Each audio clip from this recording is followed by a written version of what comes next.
She said, I've got things in my head that she don't wanna hear nothing about. I've got the things she said in my head. That's what she's about. It's a game and she knows it, and she really likes to play it. It's a game and she knows it. She thinks I like to play it too. I suppose I kinda do.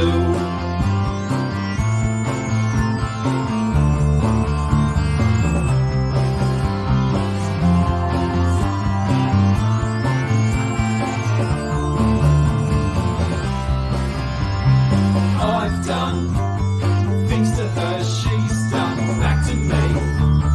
3 or 5 times worse, she's been into me for a while now.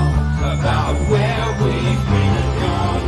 It's a game and she knows it, and she really likes to play it. It's a game and she knows it. She thinks I like to play it too. I suppose I kinda do.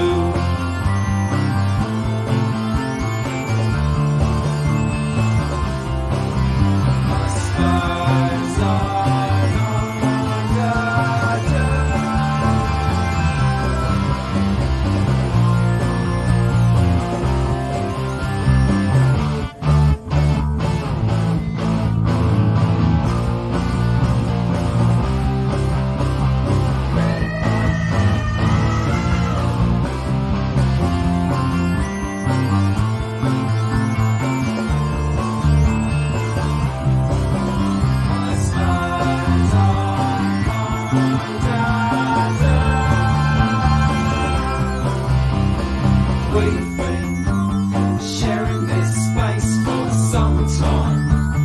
Hard to look away, find a space in my time and place where I think you can't see me. We've been sharing these eyes for a long time, but we see things differently, you and me. Still share the space inside of me. We're all in here eventually. It's a game and she knows it, and she really likes to play it. It's a game and she knows it. She thinks I like to play it too. She thinks I like to play it too. I suppose I kinda do.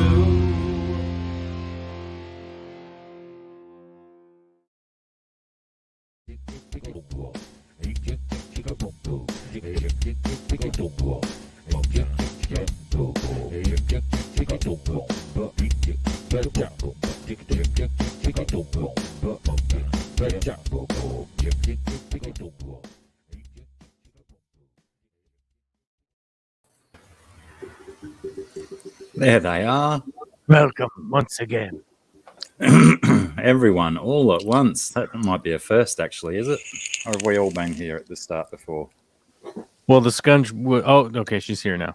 Okay. Yeah, I had seen her fabrics wafting around at the corner of the screen, so I knew she was close. Brilliant timing, my dear. I like it. Hello. I was literally going, oh, we have a vacant seat with the scunge. Where'd she go? But then you were like immediate. You were right there. So once again, Good timing. what's going on? Indeed. You know, it's hot. Oh, he's going Red Bull this early in the day. Yeah. Oh my God, you must have just woken up. Yep. Start the day with a Red Bull. That's a power move. Pardon me. It's a power move. Another big Tuesday night, Z-Beam. Not really. No. Just a long one. Yeah. Just a good sleep. Been getting a lot of sleep in, especially this hot weather. Yeah. Yeah. Yeah. One of the Did best you- things to be. Did you crush the like button? Me? Yeah. No, because I'm not on YouTube. I can't Yeah, do dude, YouTube. but at the yeah, same you could time. still, you could have just said you did, and we would have never known. Yeah, no, but I'm not going to be a liar. Well, no, but you could have done it yesterday. Who knows? Yeah, true. I didn't specify a timeline Oh, look out. or Yeah, I know. where. I did it in the future. I did That's it in the right. future. Yeah, that's a good way of saying it. Nice. Speaking of the like buttons, it was about 95 minutes before the stream even started, maybe even longer. And there was already a thumbs down before the before anything. Strong. What a dope. What a dope. You know, like, can you imagine being that guy or gal, I guess, or non-binary? You know, could you imagine They being would've- that human that's like, oh, you know what I'm gonna do? I'm gonna have all my notifications turned on, and then as soon as they release a thing, then I'm gonna go over there. I'm gonna hit the like button. Can you imagine that? Like, that's your whole day. You know? Yeah, I reckon they'd be very, very proud of themselves when they're looking at themselves in the mirror straight after they've done it. Right. Anyway, let's get some g'days done. James Hukulak again. First cab off the rank. Bucket of kudos. Number 9 for James, I believe. Potentially, that's what his 9 hearts signifies. I'm going to say that it does. An S, only 5 minutes off the pace again. I believe it was 5 minutes last week, S. Good googly moogly. Who used to say that? Paddy Shaddy. Oh, I don't think I looked like a beetle in the thumbnail. Pipex, new local Austin, how are we? GRB, g'day mate. Rico, g'day again. Chat Jump, hello, how are you, Chat Jump? Gaffer, Porter Grip, how's it going? Aubrey Wright, hello there. I've had a real dodgy throat all day. It's probably I got see. something to do with the amount of tobacco that I've smoked. That's probably got something to do with it. Yep. Chris Robertson, how's it going? I saw a notification that Chris Robertson's my newest subscriber. Whoa. Whoa, we got subscribers? Oh my God. What are we going to do? What are we going to do with all the subscribers raining down from the heavens? Well, I mean, to be fair, I did lose another one through the week at some stage, so I'm still just sat on 722. Oh, they were trash. Don't worry about them. Oh, maybe I do have the Rona. I've been very lethargic and a bit snotty. Probably not, though.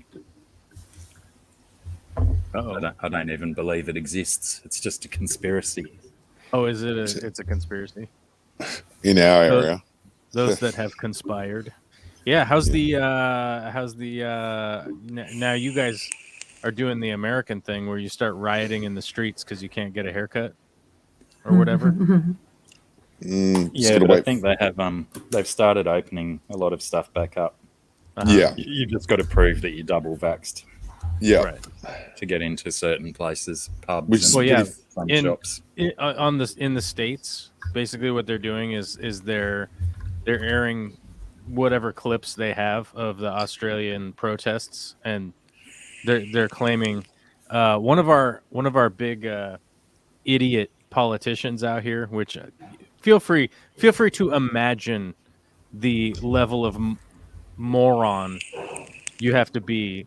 They said, I think we might need to invade Australia because we need to free the people of Australia who are being oppressed by their government because of these lockdowns. And I was like, do you understand? Do you understand how demented your brain has to be to think that, like, the American military to invade Australia? What No. what is wrong with your mind? Like, these are the people that, like, open their beers with their shotgun. You know what I mean? Like, they pull out a rifle and shoot the top off of their beer before they finish off the 39th beer they had today. You know what I mean? Like, just like idiots, man. It's like a caricature of an American, right? It's like Yosemite Sam. It's like Yosemite Sam turned flesh. You know. We don't need any help. It's okay, guys. I was like, what is this crap? Because it was like they show a video of like 100 Aussies like protesting in the park, and it's like that's happening right now down the street where I live right now. Is anybody filming it? Just go film it. Just say they're Aussies. Most of them are. It's raining, so they would probably know that it's not Australia, but Still looks somewhat similar, no doubt. G'day, Big D. it's a pretty similar, demographic. Yeah, I don't think it'd matter which politicians were in power. There's always going to be, pissed off people about something. Mm. And when you combine pissed off people with a sense of entitlement, you get large groups of idiots amassing in public places. Yep. Damned if you do, damned if you don't. They're going to whinge about whatever happens. I've got one friend who's a bit of a whinger, and he was going on about how instead of double vaccinating people, why not just have rapid antigen testing at every venue? I'm like, are you for why aren't real? we just testing like crazy? Like, I don't understand how at this point we're not just...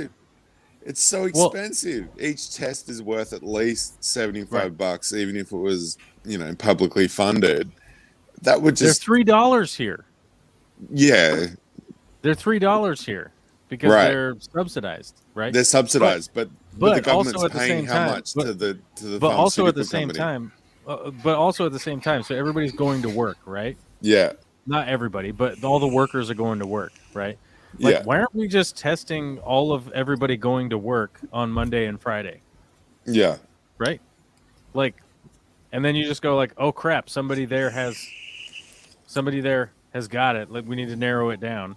Because one of the things that they were doing here is they would take 50 swabs or whatever the number is, and they would test them all with one test. Right? So they would, it doesn't affect you at all. It doesn't do anything to you, but they would take basically like 30 tests, swabs, then they would put the culture all into one test, and if it came out negative, all those 30 people are negative. There you go. Boom. Move on. Yeah. Right? But if you got a positive in there, then you'd have to go back and test each individual one to find out who it was. But you save a lot. You save a lot with the big group testing like that, and you just go... I see the strategy. Everybody down at the gas station's fine. Just come back next week, or whatever. Yeah. Makes a little bit of sense as long as they're around for long enough. Yeah, you could track what's going on, so nobody's like questioning what's going on. I don't know; it's just ridiculous. But either way, this guy was talking about the rapid pathology, like the rapid antigen one, which is a bit different to the swab.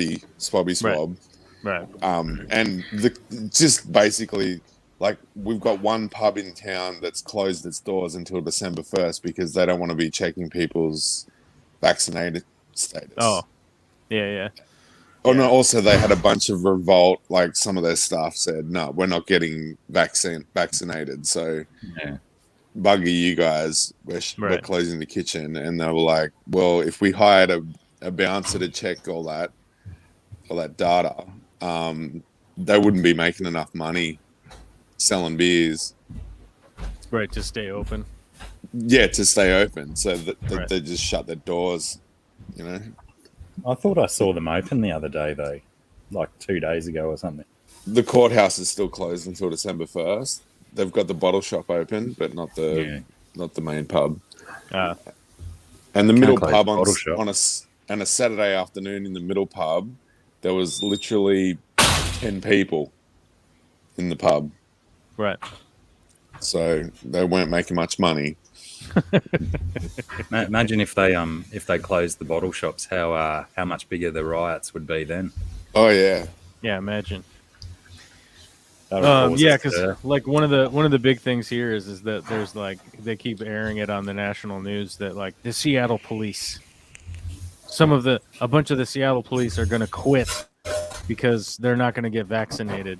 All these police officers, and can you imagine all of the crime that's going to be committed? And so, but if you look at the actual numbers, it's like 94% of the police force is fully vaccinated.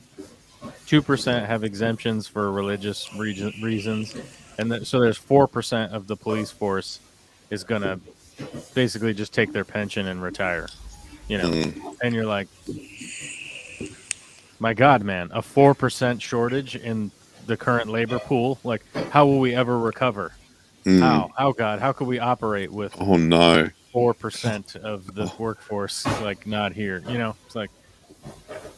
So I don't know. It's just ridiculous at this point. Like, but if you had those 4% of the people like running around and screaming in the street, you would think like, oh my God, there must be something important happening right now, right? Yeah, the loud You know. minority. Yeah. But there's 32 people screaming in the road, and you're like, that's a lot. This is nuts, you know. But if you travel 200 feet that direction, you'd be like, well, they're just over there now. Okay. Yeah, can't really hear them anymore. Porter Grip says, I hear somewhere in America you're going to run out of alcohol by Christmas. I doubt that, because there are a lot of Americans that just make their own alcohol. I don't know if this is news. I don't know if this is news to y'all, but like making a still is pretty easy, and corn is everywhere in the United States. So Yeah. there's no shortage of corn. That's all I'm saying. I've been sober for 7 years now, but I know where a still is. Maybe this is a business opportunity. Maybe I can become a moonshiner. Yeah.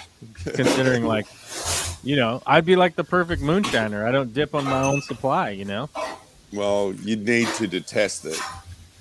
What's that? It's highly advised to be able to taste your own supply to check it, see if it's good. No. You can spit it out. No, you test it scientifically. You put floats in it. Well, no, I'm serious. You put floats in it to find out what the alcohol is, so you can water it down to the right. You don't want to give somebody 100% alcohol. You want to give them 40% alcohol. You have a lot more volume to sell to people too. Yeah. You don't want to give them extra liquor. What are you talking about? This is a bad business practice. We need quality control down here immediately. Water down this liquor. Yeah. So we can make more money. Tax free, baby. Yeah. I'm on the 90 proof today. 90 proof. Oh my God. Hand sanitizer. That's that 45. 45%. Oh, Yeah, 45%. It's a special wild turkey, a Russell's Reserve. Lovely. Oh, my moonshiner hat's upstairs. Well, speaking of moonshiners, that was the name of the rugby side that I played for as a young lad. The Mullumbimby Moonshiners. Did you guys get arrested? No. Sounds like somebody's doing the dishes in the background. Who is that? Yes, that's my boy. Is he doing good work? Yeah. Not He breaking always anything. does good work. I did my dishes already. I washed my dishes. I'm a good boy. I watched some. How did the moonshiners go? Did you guys go undefeated? No, we didn't. We had a few good wins, but I think we. Being American, I will only accept 100% undefeated all times. The greatest rugby team of all time. In the 2 years that I played for them, I think we made the grand final in the second year, but we didn't win the grand final. I'm sure I'd remember it if we did, but yeah, I know we made the final. You can't argue with being competitive, though. That's good. I like that. Yeah, in the mix, somewhere in the mix. G'day, BJ. Yeah, I reckon it'd be good fun to stumble across one of those vintage whiskey stills or moonshine stills, all grown over with vines and stuff. Polish her up, get it going again. So what's news with you, Scungy? What's going on? Nothing. I don't have news. I don't know where Chris Robertson's from, but he says 99% of Seattle criminals get released regardless, so who needs the cops? That's not true, but okay. I just have to put in my 2 cents there. Well, why the hell is the jail completely full? Why is the prison full? What's going on? Yeah, that's probably why they're releasing them, but I believe that's hyperbole to make a point, or exaggeration to make a point. I think they mean the same thing. I've been to King County Court It's not empty. I'm just telling you. Yeah, I think most court systems are kept pretty busy these days. Yeah, that's the Always thing. some shit going on. Yeah, that was one of the things. I don't know if you guys are familiar with. Oh God, what are they? What's their? Some More News. Do you guys ever watch Some More News? No. It's a pretty brilliant American YouTube channel that does some news coverage in a very comic way, comedic way. And they did a really good piece today talking about how the legalization of marijuana in the United States has started the American police officers to try to identify themselves as victims of other drugs, right? So like one of the stories that goes around is that like the police officers are getting exposed to fentanyl that they're touching with their hands. Yeah. Which every study has shown that like you're not going to absorb fentanyl through your hands like that, Yeah. but yet they're claiming that like they're just dropping dead whenever they touch fentanyl, and it's like, well, why? Because that doesn't happen to anybody else. Why is it happening to the cops? And it turns out that more often than not, what it ends up being is that they end up fainting because they have a panic attack once they realize that they've touched fentanyl, right? Right. Wow. And so now they're trying to self-identify themselves as victims of this crazy drug wars getting out of hand, right? So we gotta triple down, we gotta quadruple down, and we gotta just start busting criminals' heads. We gotta take it to the streets. We gotta get them. It's like, damn. Wait, why? Why do we have to keep getting them? It's not working. Like, this isn't working. It's not working. It's not working at all. The drugs keep winning because the drugs aren't malicious. They don't, they just are. Yeah. There's no intention behind the drug. They aren't thinking. They aren't doing anything. It's just somebody selling it to somebody else, right? So you're like, but it was pretty interesting, a pretty good piece. It was really some very funny, breakdown of the war on drugs and whatnot today, which just cracking me up. I'll be back in a minute.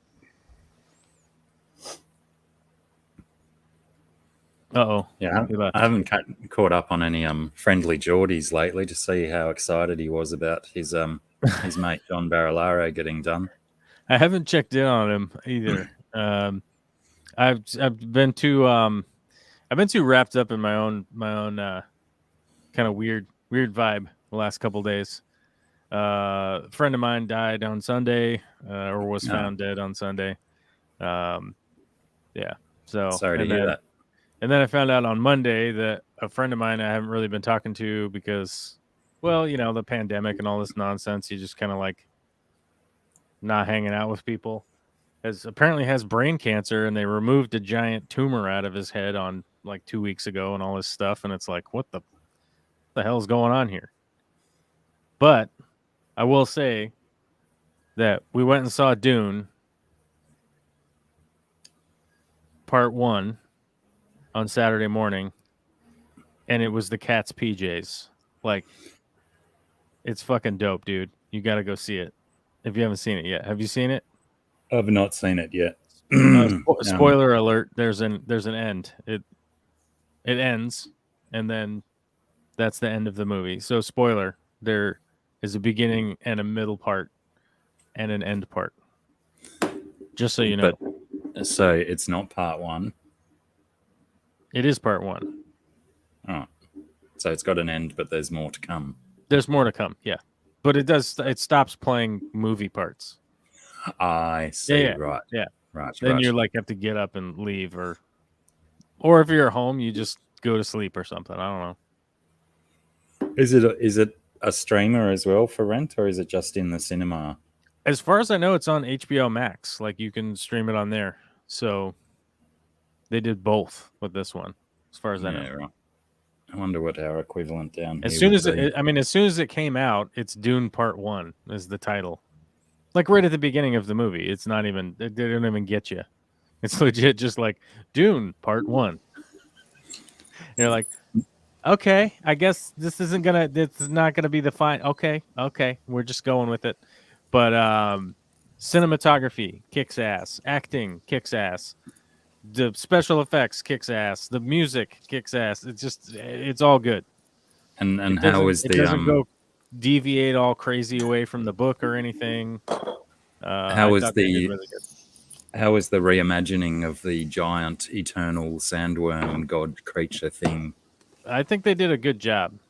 I saw some artists' impressions of it, or it might have even been the art person from the movie's preliminary drawings of it, and they looked pretty fantastical. I think it's in the preview. I think you see a fair bit of it in one of the preview trailers.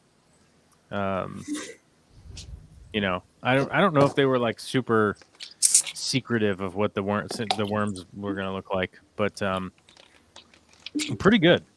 It was pretty good. I had like a couple of technical quibbles, but nothing that like the average person would even fucking notice. I mean, it's really just like I just reread the books, you know.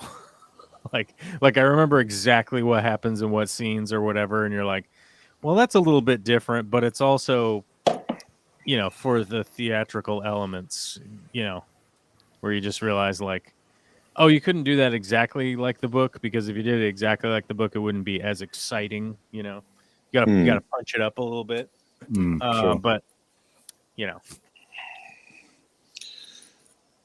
There's a Facebook group called Wayland Yutani something or other, and one of the members there did a study on Dune, and then he'd researched enough of it to know that from anecdotes from interviews and a bit of pre-production art and whatever, that a lot of people's gripes were totally covered by stuff that ended up being edited out and not produced because they wanted to release it at a certain rating.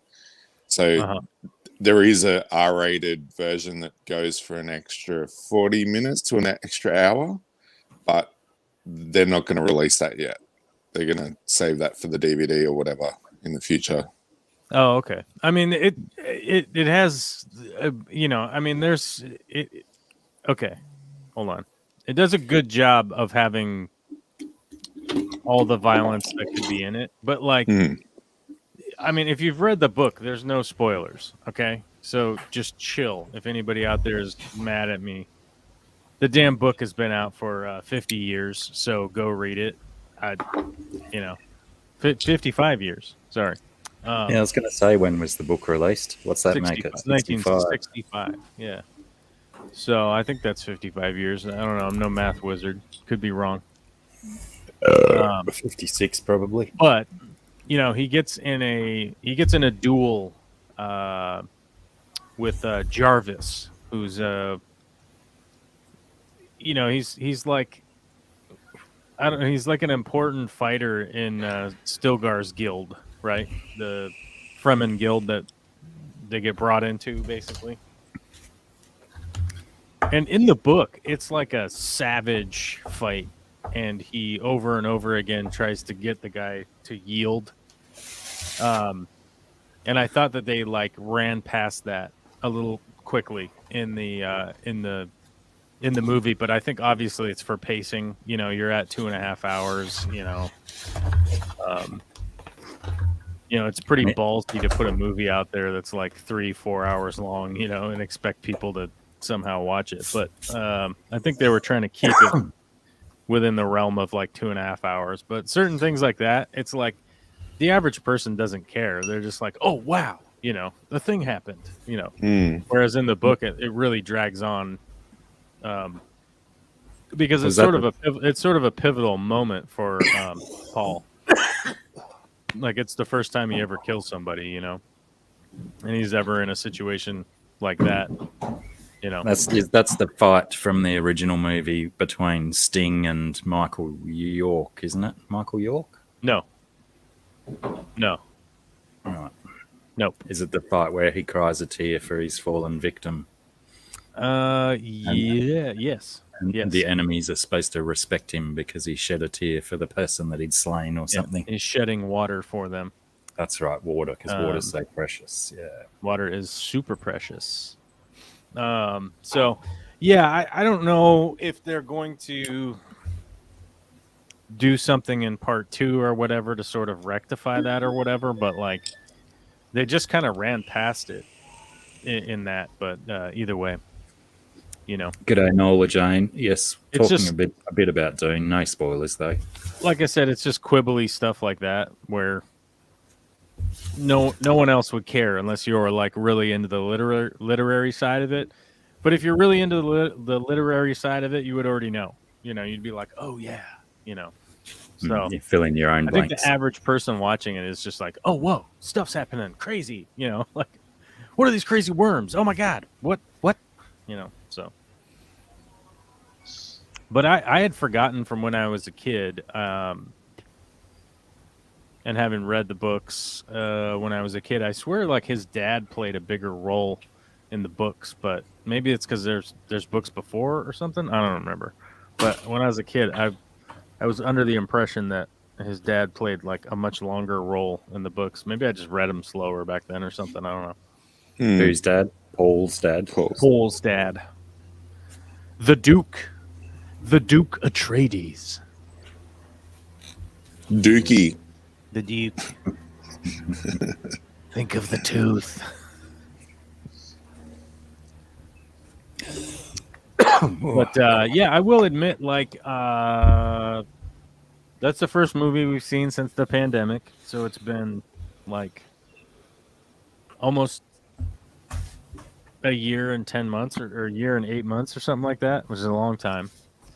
And it was very, I don't know, it was very emotional for me because like I realized like I've been waiting for that movie for like 40 years. It's the first movie back from the pandemic. It was such a pivotal part of my like childhood, having read those books, because it's like if you're a 15 or 16-year-old boy, you'd sort of recognize like a lot to do with Paul, because that's basically who he is, like a boy struggling to enter the world, So I definitely identify with it a lot, but very emotional, man. I was tearing up. Yeah, it was pretty good. I do that at pretty much every TV show I watch. Do you? You just I could emotional? tear up at the Looney Tunes cartoons if I concentrated hard enough. G'day, Chewie. It's true. Yeah. Sarah knows. She lays beside me watching TV and feels me sobbing and stuff. Gives me a little squeeze to reassure my tears. And I get all of the messages, well, not anymore, but they would get little messages that would say BB tears, and that meant he was crying about Bad Batch. Clone Wars tears. Plenty of those in the last 2 seasons of Clone Wars. Oh, they were flowing. There's lots of interesting stuff coming out in the Star Wars world too. Mm-hmm. There's a because when has the Book of Boba release date come out yet? I'm not sure about a release date. Oh, damn it! But now we've got Hayden Christensen playing Anakin, both in the Obi-Wan series and also in the Ahsoka series. Mm-hmm. And there's a book coming out very soon, which is, I think it's set about 10 years before the first of the modern trilogy. What do they call them? The sequel trilogy. And it's Luke and Lando off on a mission around the galaxy together to look for something or someone. My details are a bit sketchy on it. And there's also lots of good stuff coming out in the comics as well. The War of the Bounty Hunters. Mm-hmm. It's got some good stuff in it. Oh, crap! I pushed the wrong button. What happened? Oh, okay, there we go. Luke and Lando track down the Sith Eternal on Exegol a decade before The Force Awakens. Oh man, are you excited for Taika Waititi to make a Star Wars movie? It's coming out in 24 or 2027. something. Oh, that far away. Wow. Yeah. Are you excited for it? It's coming out I think I'll hold off on my 2027. excitement maybe until a few months beforehand. Yeah. Like, I don't think I could be excited for that many years in a row. Wait, what? Ryan Johnson is going to make another Star Wars movie trilogy? What? Wait, who's Brian Johnson? Mate. Where? But yeah, there's lots of the old Star Wars books are really good as well, and yeah, there's lots of good Star Wars books, Nola Jane, if you like to read a book. Oh. Well, Ryan Johnson is the guy who made the Star Wars: The Last Jedi, the one where they they're chasing down ships in space, you know, and then they just turn around and do a light speed jump basically thing, and then just blows up the whole fleet. Yeah, it's good. I guess he's making a trilogy. Okay, great. Did you Get say ready for Star Wars to unravel into a whole more nonsensical pear-shaped. psychobabble. Did you say Ryan? Thank you, BJ. Ryan Johnson, is it? Yeah. Yeah. Yeah, that's what I was thinking, GRB. Okay, what is this? All right, the internet is not being friendly right now. All right, well, whatever. I was going to try to talk to you about the Star Wars releases, and Ryan Johnson has just pissed me off to no avail. Apparently, he's making a trilogy.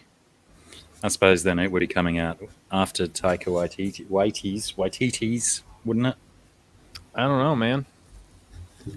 I don't know, but prepare for the whole universe to be brought down by all sorts of crazy nonsense.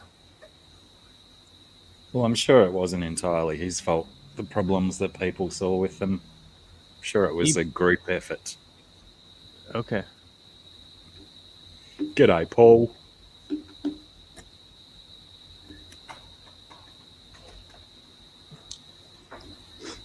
I can't remember what the other interesting piece of news about Star Wars was.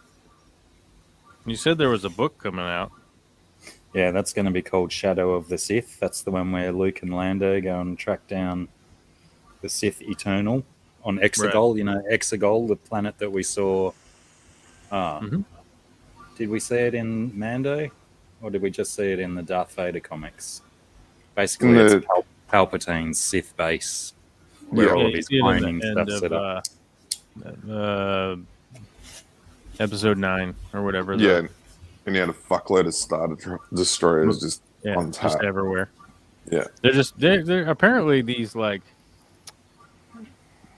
Warsians. They're just making all sorts of stuff. They just somehow have like this never-ending supply of just making stuff. They're building Death Stars. They're building Star Killer bases. They got clone armies growing all over the place. They got freaking Star Destroyers. It's as if writers can just make things up.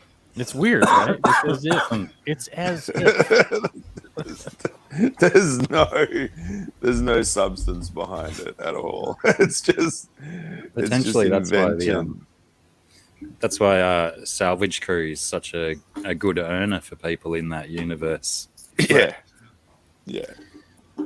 But basically, like one of the only heroes we can count on is a literal drug runner. You know.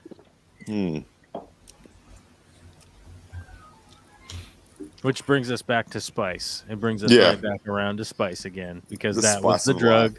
That was the drug that Han Solo was flying around with, smuggling. That was what he was carrying when he made the Kessel's Run. The Kessel Run. And how many parsecs? 12.6 or something, but he always rounds it down to 12, I think. That's not a lot of parsecs. You know what I'm saying? That's not a lot. That sounds fast. How long is a parsec? Hold on.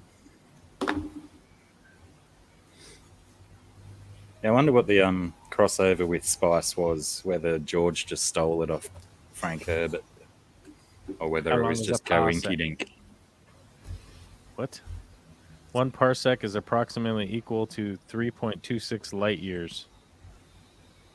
That's pretty rapid then. Well, a light year is how long it takes light to travel in a year. Star Wars gets the parsec wrong again in The Mandalorian. When it comes to expressing the astronomical distances that lie between stars, the unit the average person is likely most familiar with is the light year, or the distance a ray of light travels in a single Earth year. This amounts to about 6 trillion miles, or 9.7 trillion kilometers. However, the unit of astronomical distance used more often in astronomy research is the parsec, which is a portmanteau. Is that right? Portmanteau? Is that how you say that? Of parallax. The term comes from the use of triangulation to determine the distance of nearby stars. Specifically, a parsec is the distance to a star whose apparent position shifts by 1 arcsecond, 1 over 3600th of a degree, in the sky after Earth orbits halfway around the sun. A parsec amounts to about 3.26 light years, or about 19.2 trillion miles, or 30 trillion kilometers. Okay. Well, It's sounds like they're nice. going super fast if it takes 12 parsec. I find it really nice when a pedant really does their homework. Like the person who wrote that article really needed to explain it thoroughly to us, just to make a point. But how do we know that the Star Wars world or universe parsecs aren't based off of different planets? Star Wars creator George Lucas claimed the seeming gaffe was intentional. The blunder was meant to show that Han was something of a bull artist who didn't always know precisely what he was talking about.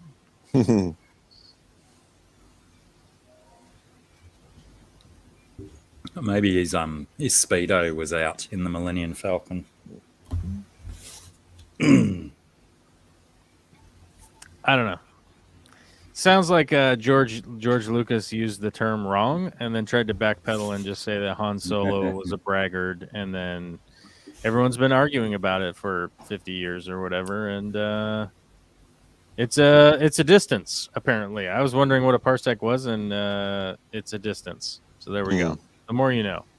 We're all stupider now for having experienced the last 5 minutes. Yep. That's also the benefit of having one of your main characters as a drug runner. Then you can use him as a scapegoat for other things as well. That's right. It just turns out Han Solo's just a dick, just shooting people. He's just shooting Guido or whatever his name was. What's his name? Guido? Guido. Guido? Guido. Was it Guido Sarducci? Who shot first? He did. Han Solo shot first. Well, that's right. In the first edition, and then they kept changing it over and over. I have the shirt. If anyone wants to see the shirt, I've probably showed it before. Hell yeah. Why not? Han shot first. Talk amongst yourselves.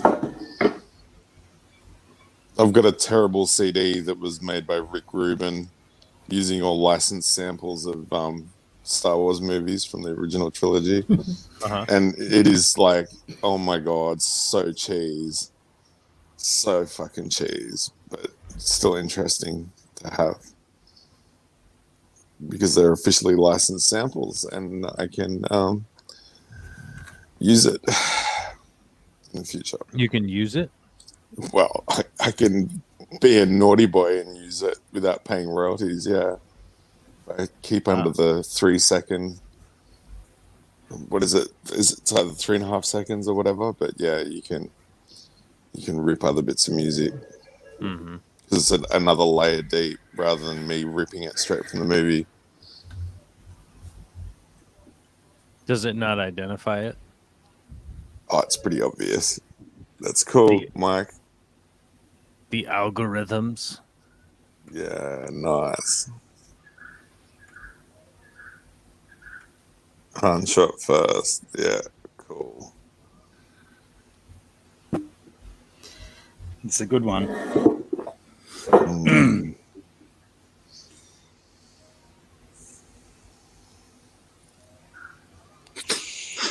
Yeah, some awesome Sheila bought me that shirt.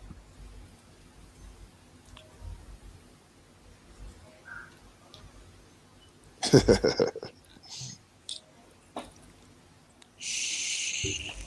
was a good find. Good score. It was a good Yes. find.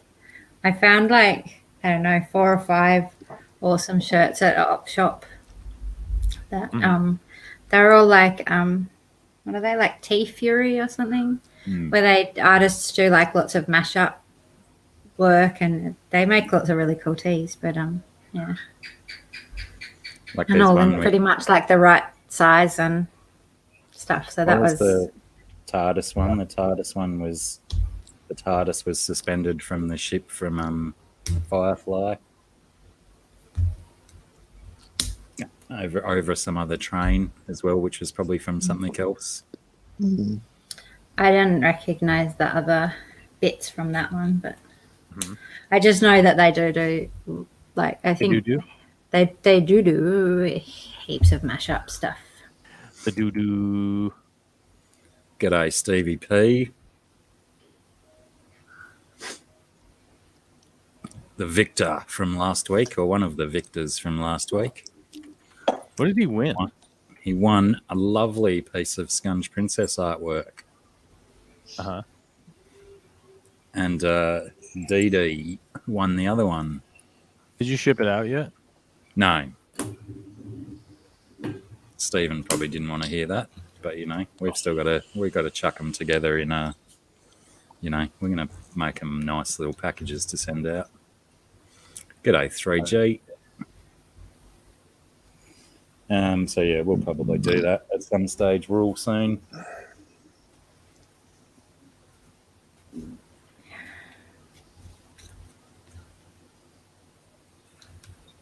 Nice. I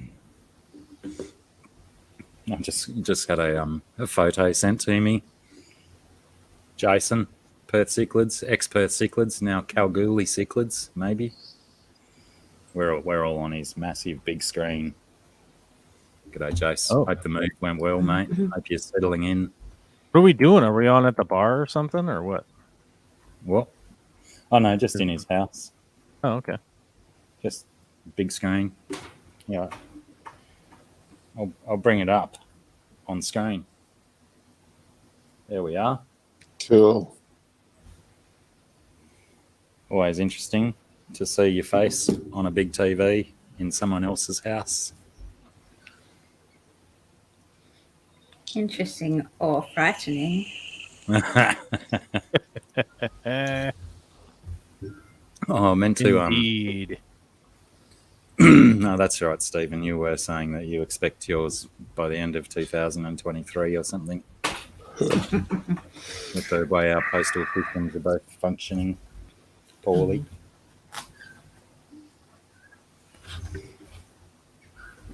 Yeah, I meant to ask you too, Jace, about whether you still got your t-shirt printer and stuff, or if you sacrificed that for the move. My Darth Vader shirt from Redbubble is looking a little bit worse for wear. Uh-oh. So I might need to run off some fresh ones. On not so thicker shirts too. Those Redbubble shirts are a really thick cotton.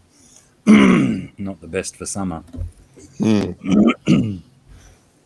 I think it depends because the ones I ordered from there are like soft touch, so they're like really fine and soft and flowy. Because like I don't like t-shirts that are really stiff. they're nice and comfy. Yeah, actually, I they forget were what it- the fabric. Mm.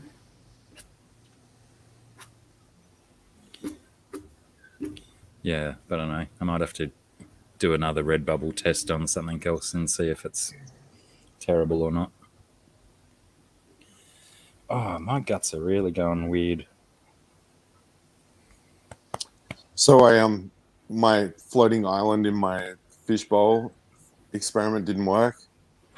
I used some sponge from the kitchen, and eventually they got so waterlogged they just sunk to the bottom.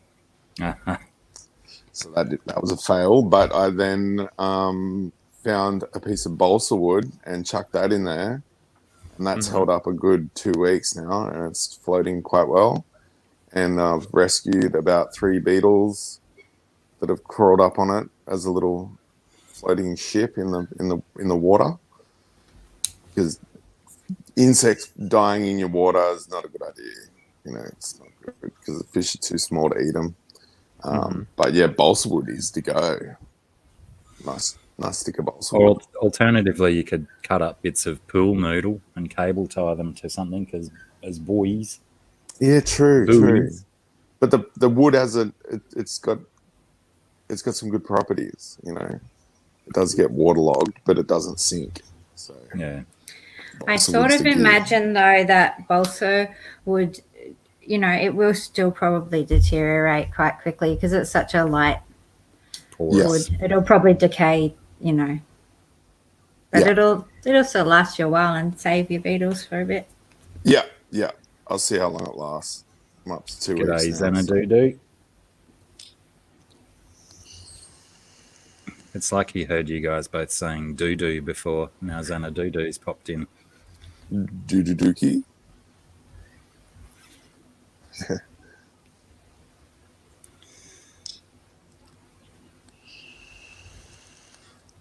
Oh, my stomach keeps having these weird seizures like it wants to vomit. I did eat a chicken Are you sandwich doing earlier. okay? Not really. Feels rank. Really? Maybe I need to drink faster. Yeah. Give us like a spew on screen. Blurg. I'd Chug. probably mute Get- the sound, but Get still get try. like if you get like some cling wrap or something and put it over your computer, then you could like give it to us. That would be really fun. Into the screen, yeah. Into the camera. I like it. Imagine doing that to a 3D camera Oh, and then playing it on the big screen. That'd be pretty awesome. yeah, make sure you go full screen before you do that. That's Yeah. maximum impact. No one wants to miss that. But like, I don't want to miss it. That doesn't sound good, man. Oh. Maybe I should have eaten chicken 2 hours before the show instead of half an hour before the show. What's going on over there? You doing all right? Yeah, I think so. I'll push through. Oh, It's that American whiskey. You Americans poisoning my friend. Yeah. What have you done? What have you done? Probably imported from some like moonshiner and Thailand or something. Special batch. You buy? I think they were already a bit dodgy before I started sipping on this, so I can't blame the Russell's Reserve.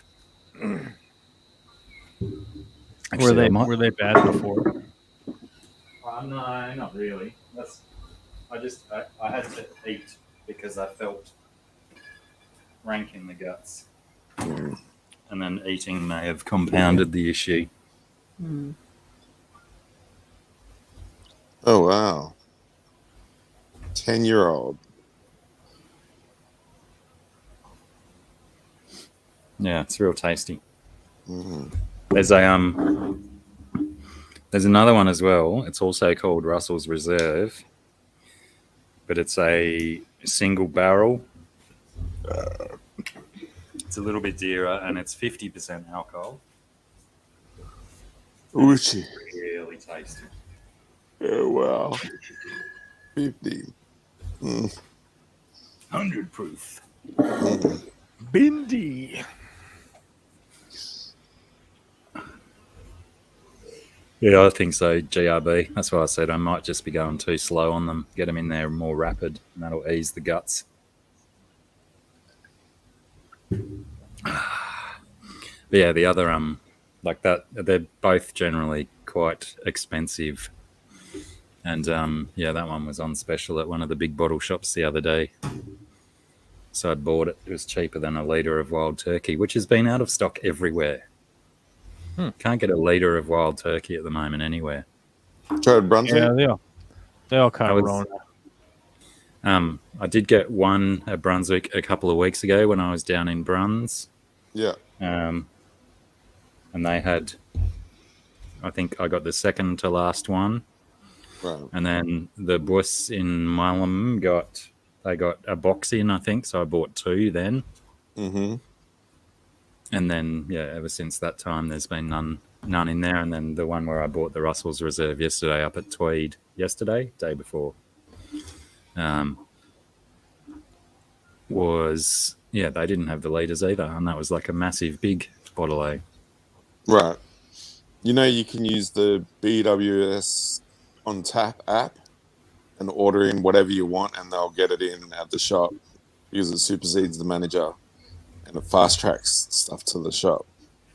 Yeah, but I've got them to go through their their little computery things to check the stock levels and stuff. Yeah. And they just, there's something on their screen that tells them that there's not even any in transit. Gotcha. So generally the shop assistant people will say it's probably stuck on a boat in the ocean somewhere. Shit. Yeah. That's everyone's excuse now. Yeah. Turns out we're all Very just living in a convenient. simulation. Yeah. Matrix Yeah. 4.0. But, you Neo's know. trying to tell us something. We live in a COVID simulation theory. Yeah. It needs to free up space. The servers are running out of room. So things are going missing. I did see that the preview for the Matrix, and that looks interesting. The new one, yeah. Yeah. Should be good. I mean, hopefully it's not Matrix 3 again, because that movie sucked balls. Yeah, I still don't think I've seen the second and the third ones. I got to go back and do rewatches to see if I have or not. Just ask yourself the question where they have like these mech warrior robots that shoot these crazy Gatling guns or whatever. And why don't they just have like a windscreen on them? You know, they don't seem to have a windscreen at all for whatever reason. I don't know why. I mean, They're pretty lame. Yeah. What was that one from? The second or the third one?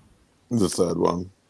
Yeah, I definitely don't remember mech one, so I don't think I've seen it. I may have seen some of the second one. Which one had the long-haired blonde twins in the white suits? the first one, I think. Yeah, right. The ghosts. No, they're in the second, I think, as well. Well, Maybe the I got second that one. one. Yeah. G'day, Jesse. G'day, Alyssa. How are you guys? Good to I don't know. see The you. first one was pretty genius. The second one was kind of like, okay, and the third one was just like, what? Yeah. Balls to the wall bullshit. What? Like, Yeah. why are they? What?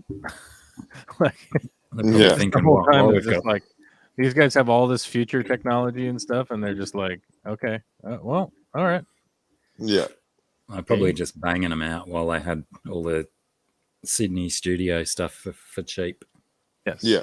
And the like they've got EMPs on the craft, but they've got bullets on the mechs. Like, Yeah. where's your energy weapons? This is stupid. Well, why don't you just have like? But my question was like, why don't you have like just a couple of EMPs? You know, Yeah. Yeah. or like, I don't know, maybe those laser guns. You know, Yeah. Yeah. seems like everybody else has laser guns, but like, why doesn't the city have laser guns? Yeah. Yeah. That I don't know. Interesting. The laser guns All of seem these. pretty effective, like out there, and then like also the robots have the laser guns too. So it seems like you could have, at the very least, like acquired your own laser gun. I don't know. Yeah. Yeah, why not lasers? I don't know. Yeah. Is there a reason? Yeah. They never explain it. No, they never do. No. Why would you? Mysteries. Why would you explain it? You could be busy having a dance party. Yeah. You know, you could be having a rave. You know, Doof in a cave. Yeah. Get your fuck on. get your Buckets fuck of on. nose Get beers. weird. Nose beers. Yeah. Have a rave. You know, Maybe- trip on some Molly. Get weird. Yeah. It makes sense. Like that's Yeah. exactly what they would be doing if they were the protectors of the last bastion of humanity. I guess is just do some drugs, listen to lots of dance music, have lots of sex, machine guns. Yep. Lasers? No lasers. Won't have lasers. Well, Maybe almost this checked movie it all. will explain the third movie. Maybe this movie is just explaining what happened to the third Where movie. they stuffed up. It's literally just a movie where they just sit around and explain, like, okay, like we thought this was a good idea, but it turns out it wasn't a good idea. In hindsight, you know, looking back on it, I don't know. But what are you gonna do? You know? Yeah. Meh. They all can't be Terminator, right? Oh wait, or can they? Maybe. I get the vibe this is going to be a lot like the Terminator, you know? You mean the Matrix franchise in general? Yeah, Matrix franchise, the Terminator. They'll just keep coming back, doing it again. Well, no, I think it'll just keep doing this like time travel-y thing, you know? Oh, shit. Shit, it makes no sense that the robot got super old, but we got to figure out like how to write that in because Arnold Schwarzenegger's an actual guy, and then we go from there and we try to write the story backwards that the robot got old. Or we could have just not put the robot in there at all, because who in that world would give a rat's ass about this robot? Like, nobody. You know?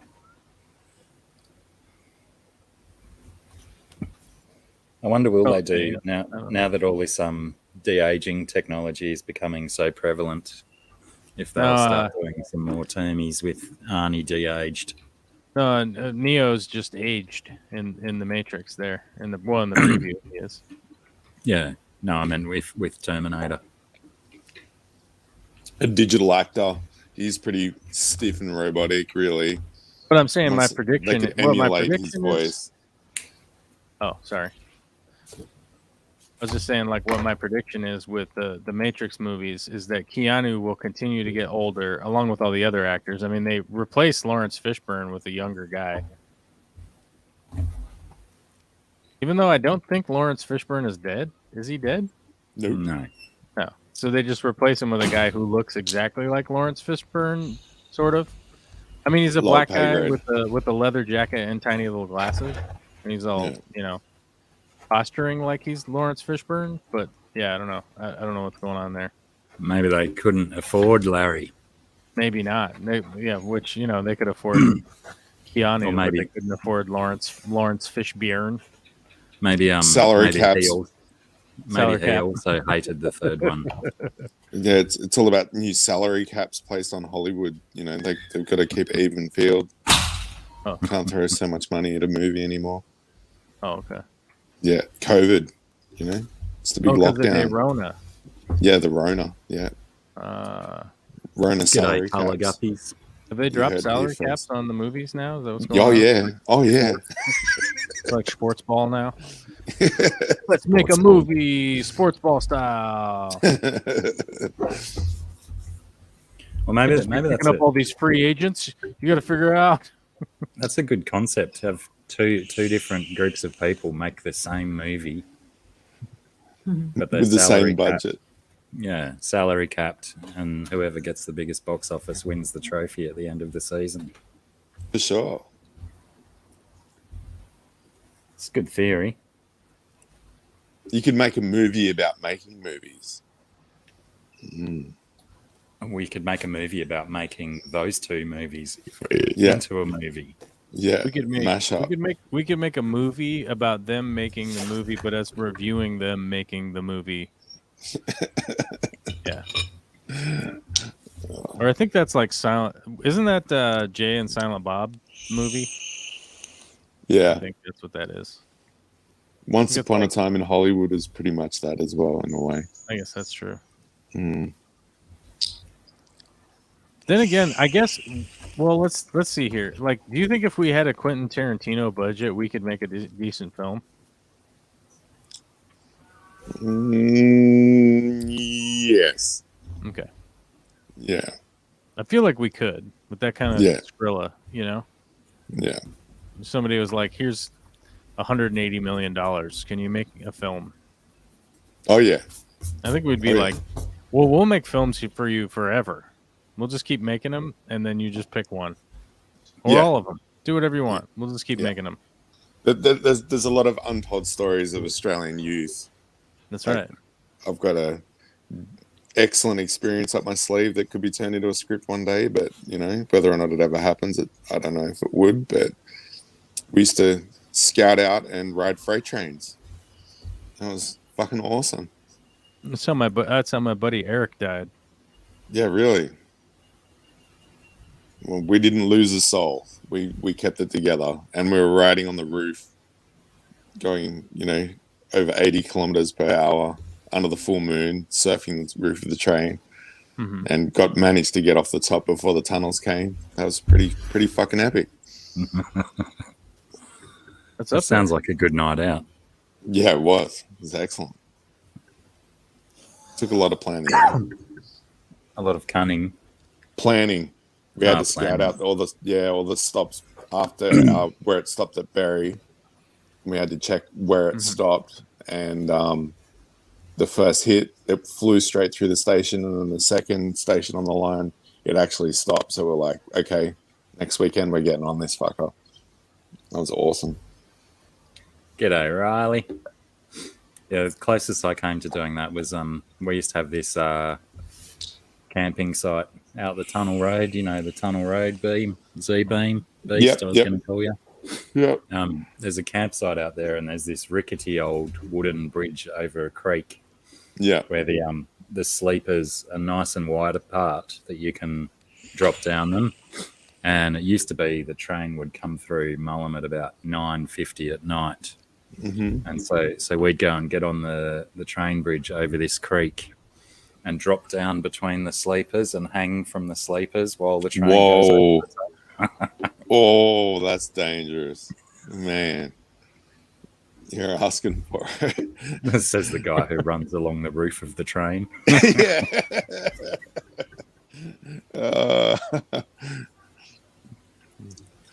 Yeah, I think part of the fun was that it was, you know, probably a 100-year-old railway bridge made of all this big old timber. So, you know, there was movement, there was shaking and stuff. Yeah. Oh. It's good fun. Good fun. Yeah. Some idiot older kids than us decided they were going to one-up us, and they're gonna ride it past Kiama. Little did they know it didn't stop after Kiama. It went all the way to the Port Kembla Steelworks. So they got stuck in this high security zone with all fences and security guards and shit. They got done. I'm like, oh, you ruined it, guys. They're checking the train every night. You know, we created jobs. Oh, yeah.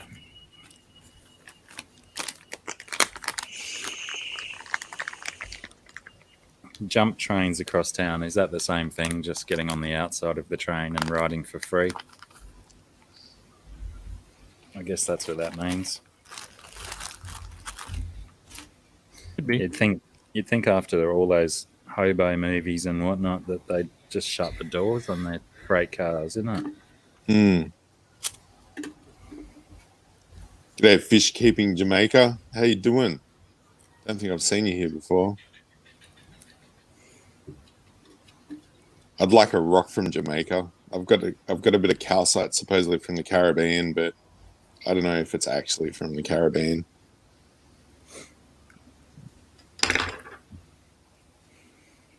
Can you test its DNA? No, I think it's just blue, Caribbean blue, like the ocean, and they're calling it Caribbean blue calcite. So yeah, bit of a con, but yeah, and it cost me $8. Mine too, BJ.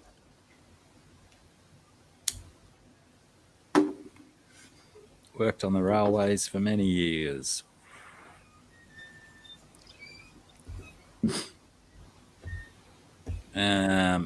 Yeah, fish keeping Jamaica is a long time viewer friend from over there.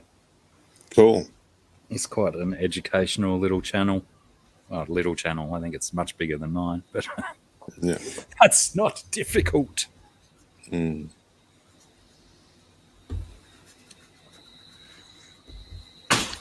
Yeah, that's almost exactly like that, Alyssa. I hadn't even drawn that link, but maybe that was our inspiration because the Lost Boys would have been around that time. That was like early 90s, late 80s, wasn't it? 89 or something, maybe Lost Boys. J-Rock, g'day, mate.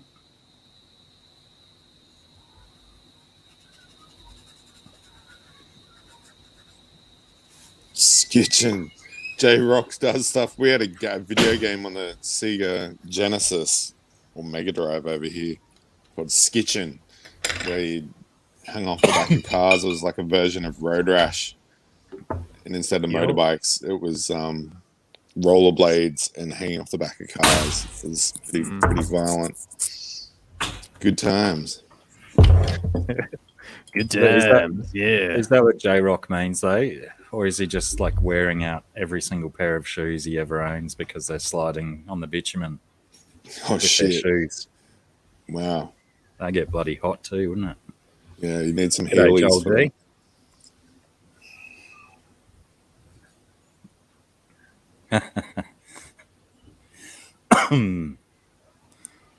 Well, thankfully, Alyssa, you didn't come to any of those campings where we dangled from the bridge. Made me pretty nervous too, being a large kid that I couldn't necessarily... My biggest concern was how long I could hold my body weight there for. So I was one of the last ones to drop because I was fearful that I didn't have the arms to hold myself there for 5 minutes while the train goes past. Oh, yeah. But yeah, quite often they weren't very big trains, so it didn't take that long for them to go past. And when I say quite often, I think we only did it like 3 or 4 times. The way I talk about it sounds like we did it every other night.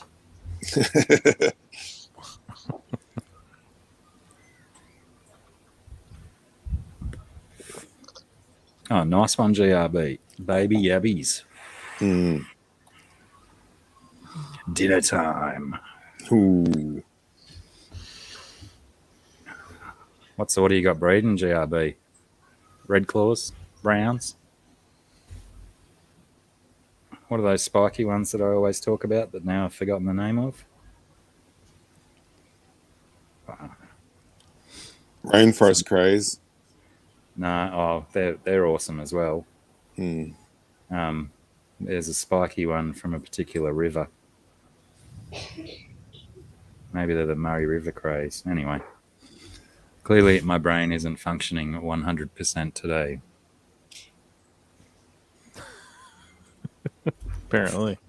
Yes, right. Winter, J-Rock says. No, icy roads. Yeah, that would be fairly easy to slide along without your soles burning away then. Could be fun. And you could jimmy up some salt shakers on the front of your shoes, turned upside down, so slowly pour salt onto the ice in front of your feet to make it extra slippery. That would work, right? Just what you want. I think a bit of friction would add to control.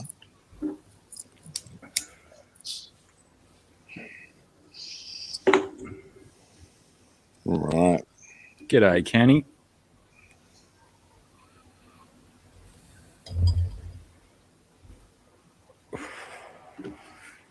So what else is going on in this world? Not a lot, is it?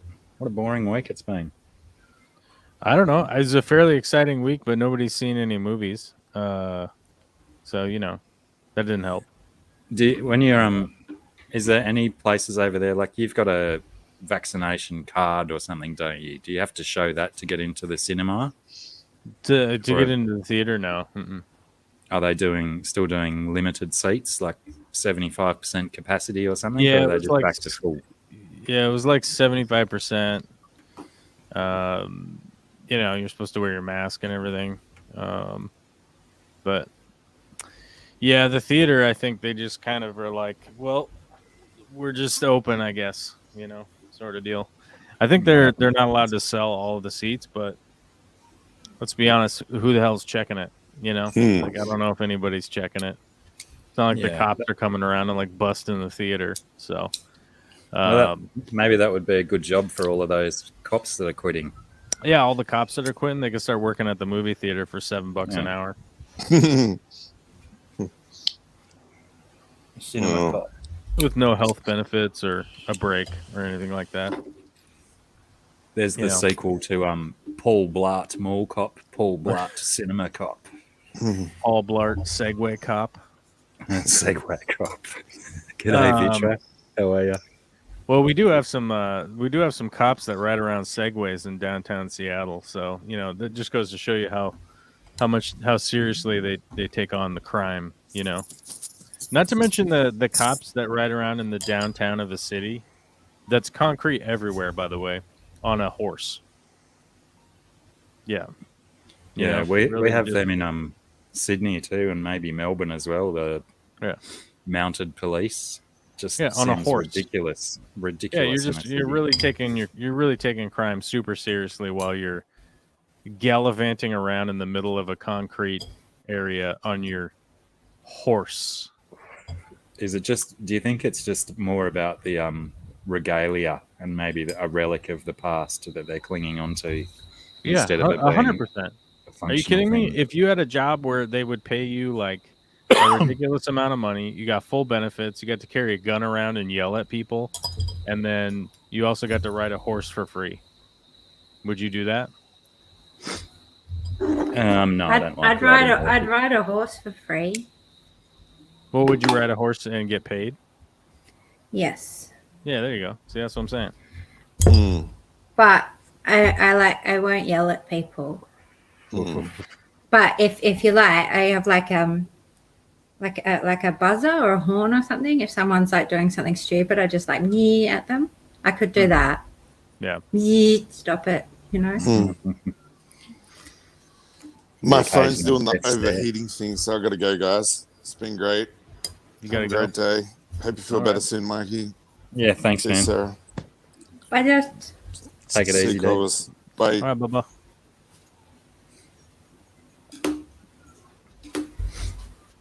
Yeah, I don't think I'd have an issue with the COVID test because I do that stupid shit where I shove things in my nose anyway. Yeah, it's. Have you ever had the influenza swab before? I've never had any medical swabs done up my nose. Oh, okay. It's the same as the one that they do for pertussis as well. There's one for staph. There's one for MRSA. There's one for the flu. They're all the same.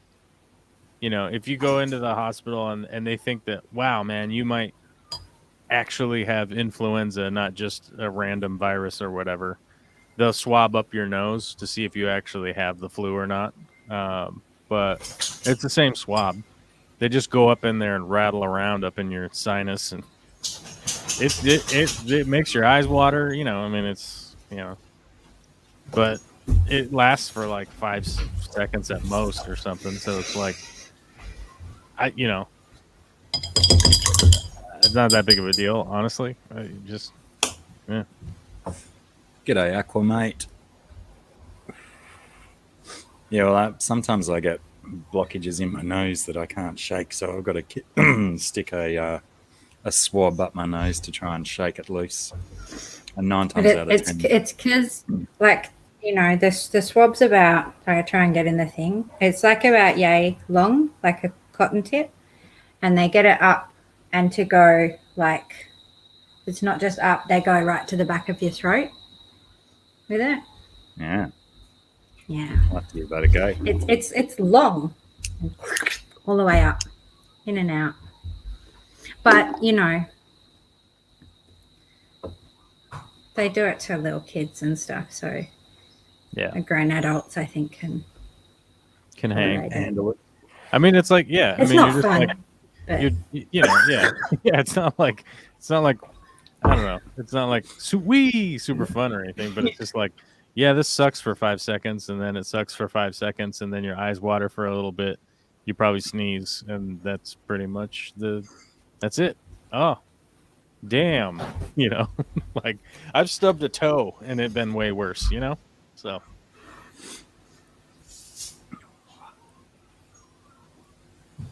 Wow, just got super mug. hey? Just got a real big burst of mugginess. Oh, you're bringing on the mugginess. The summer's coming. It's muggy here too, and I was really stoked before we went on because it was really cool and breezy, and I was like, oh, phew.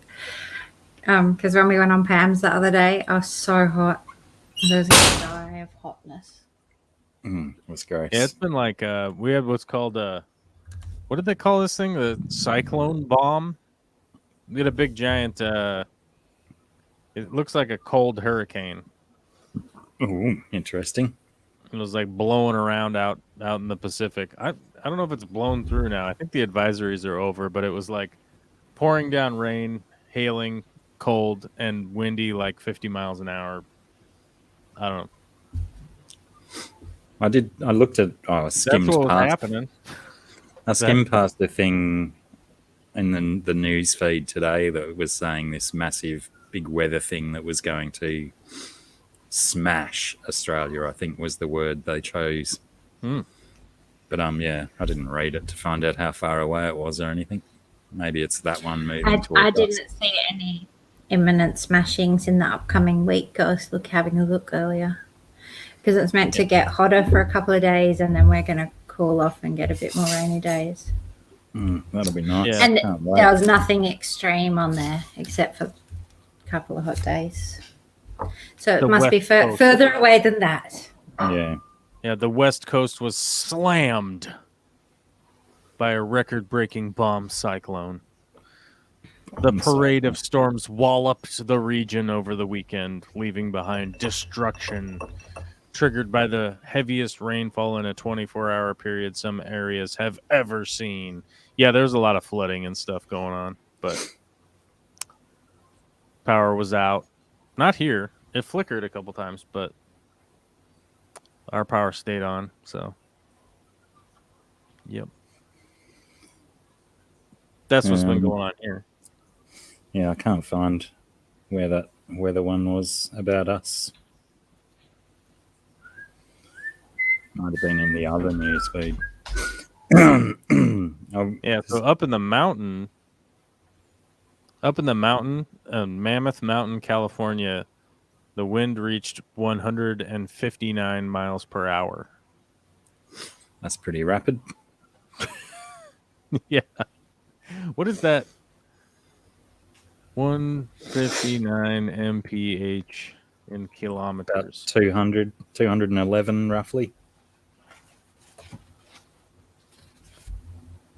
Miles per hour, 255. Even more.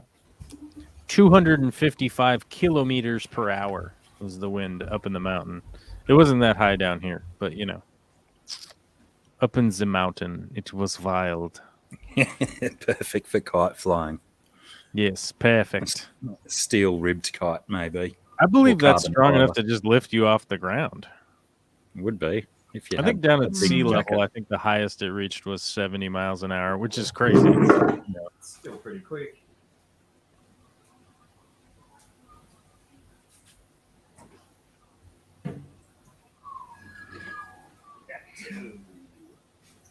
Yeah, it rained a lot, and it was wet, and then it blew away.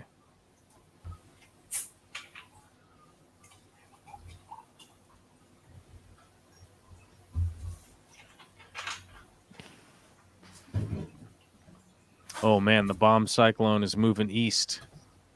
Oh god, prepare yourselves, the rest of the country. Is that an acronym, or is it just BOMB? It's like a bomb. That is the name for the weather phenomenon. It's a bomb cyclone, is what it's called.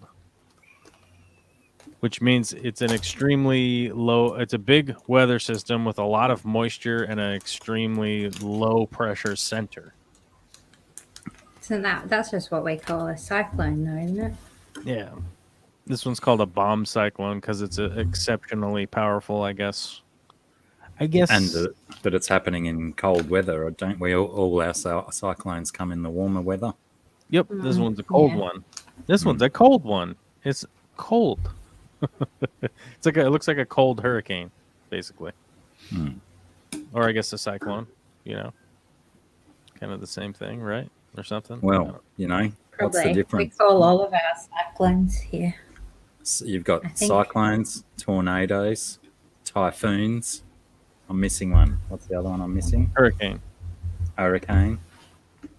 And I think essentially they're all the same thing. And a tropical storm. Ooh. But I think a tropical storm, well, because you've got your low pressure, and that's what causes a tropical storm, which is kind of a cyclone. But then you've got varying degrees of how bad it is. Yeah. Because they start out as a tropical storm, and then they turn into a cyclone, and then they turn into a hurricane, I think is how it goes. But I don't know. Like a tornado, I always thought a tornado was different. Yeah, a tornado is like a little tiny guy Yeah. that goes around Anyway. and it F's it all up wherever it's at. A twister. I don't think we get very many, but I remember there was one not very long ago, just near here, and it was like I felt like it must have been so depressing to some people because it just like came through this little town, and so it's just like the houses in its path got trashed, and like next door was just fine, other side fine, and it was just like the one little path that it took got destroyed. They don't discriminate. That's right. Well, That's right. They don't. just Unfiltered do. Aquarist was asking where am I at? I'm in Western Washington in the United States. G'day, Scotty. Alien World Aquatics. How's it going? Basically, if you think Seattle, that's basically the biggest landmark that you'd probably know. That's exactly right, Alyssa Bentley. Tornadoes. Perfect definition of a tornado is how you get direct from Kansas to Oz.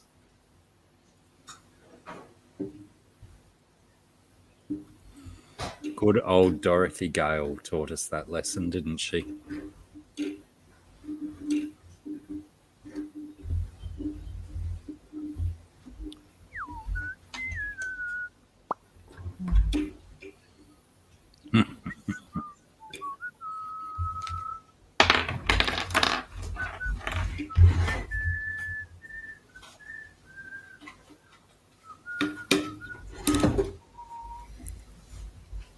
Down in California is Unfiltered Aquarist.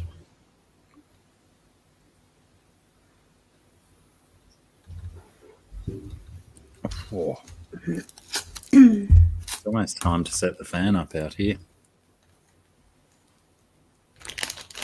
It's gross. It's gross as soon as the wind stops blowing. My forehead gets shiny.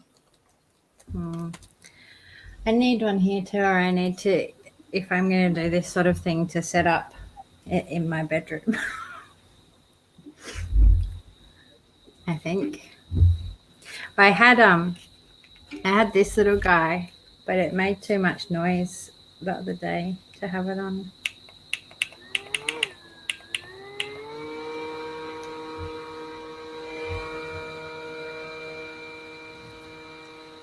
Pretty nifty though. Quite. Where'd you get that? I don't know, some fella bought it for me. Huh? Hmm? Huh? Is that a vacuum? It It's a sounded fan. like Man. I was like, what is happening right now? I know, that's what I will turn it off. I just wish I hadn't have turned it on now because it's actually really nice. It's actually, for some reason, the other day on Pam's stream, it was so much louder than it is today. I wonder if it's because I was having it down here and blowing up at me. No, I thought maybe if it touched the table, it might have been making a bigger sound. Because I was trying to I thought if it was down here, it wouldn't make as much sound, and then everyone complained. I think it's heaps less noisy than the other day. Was the other day the first time you'd had it on for a while? Well, it was the first time I'd had it. Yes, definitely since we were doing markets. A really long time. I hadn't used it for ages. Might have just been shaking the cobwebs out. Maybe. Yeah, it was definitely like easily 2 or 3 times louder than that on Sunday. The only problem is, so when it's off, it can stand, and I can just put it there. But when it's on, it's too powerful. I know what you need for that. You need one of those like feet that you put on walking sticks, because it looks like the same sort of width as a walking stick. Maybe. Jam it in one of those rubber feet. That'd be a valid stand. Plus, if you get a rubber one, then it will insulate the table from too many vibrations. Well, it's actually just really relaxing. I feel like I've been transported to a tropical island. No, I'm gonna turn it off because it's distracting me. All I want is to focus on how nice the one bit of my skin that's getting cooled down is.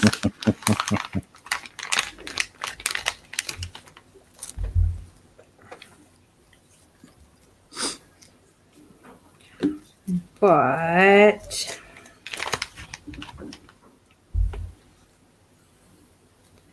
I was going to disappear for half a second. Maybe. Half a second. Let's call it 3 minutes. That's still a pretty impressive feat to smash a ciggy in that many minutes. I won't. I'll just have a little bit. I know myself well enough that once I've lit it, I will go, I don't really want to sit here and have this whole thing. Fair enough. Ooh. So I might do that because I needed to fill up my glass anyway. So I'm going to kill 2 birds and I'll be back in a tick. Roger that. Copy that. You're not the first person to say that, J-Rock. Actually, it was Candy Overall's son, Caleb. He used to think that I was a pirate. So whenever Candy would tell me that Caleb was watching too, I'd go, argh. Oh, JH Aquatics is here. Yeah, I just said hi to Joseph. Was that guy, what was it, Fish Keeping Jamaica or whatever? What was his name? Yeah, Fish Keeping Jamaica. Was that the guy that they were battling back and forth a long while ago? I don't know if it was that guy. Who was battling? Huh? Who was battling? JH Aquatics, and I think that Fish Keeping Jamaica guy were I don't know. having some kind of beef. I don't know. Yeah. I was trying. You mentioned him in the chat earlier today, and I was like, are those the same? Is it the same guy that they were beefing? They had beef. I don't know. Did they if they did they squash it? Did they squash the beef? Yes, JH is confirming, saying we are good now, which also then confirms that there was beef. Oh, okay. Nothing like a bit of fish fan beef. Fish fan exciting. Beef, dude. I tell you, I don't know if I've ever been involved in a community that's been like, they're so outraged with so much outrage. G'day, Finoxky. Outraged with outrage. Outraged with outrage. Yeah. That's rageous. That's outrageous. Is rageous the opposite to outrageous? Is it enrageous? Is it Enrageous. Who knows? Who knows these days? Hey, should I go on that? Endorageous. Should I go? Should I go on the all lady fish stream? Should I go on that? Well, did they even go today? Because I didn't get a notification about it. I don't know. Should I? I just mean like future tense, like now, right now. Ah, right. Not Yeah, right why this not? moment. Huh?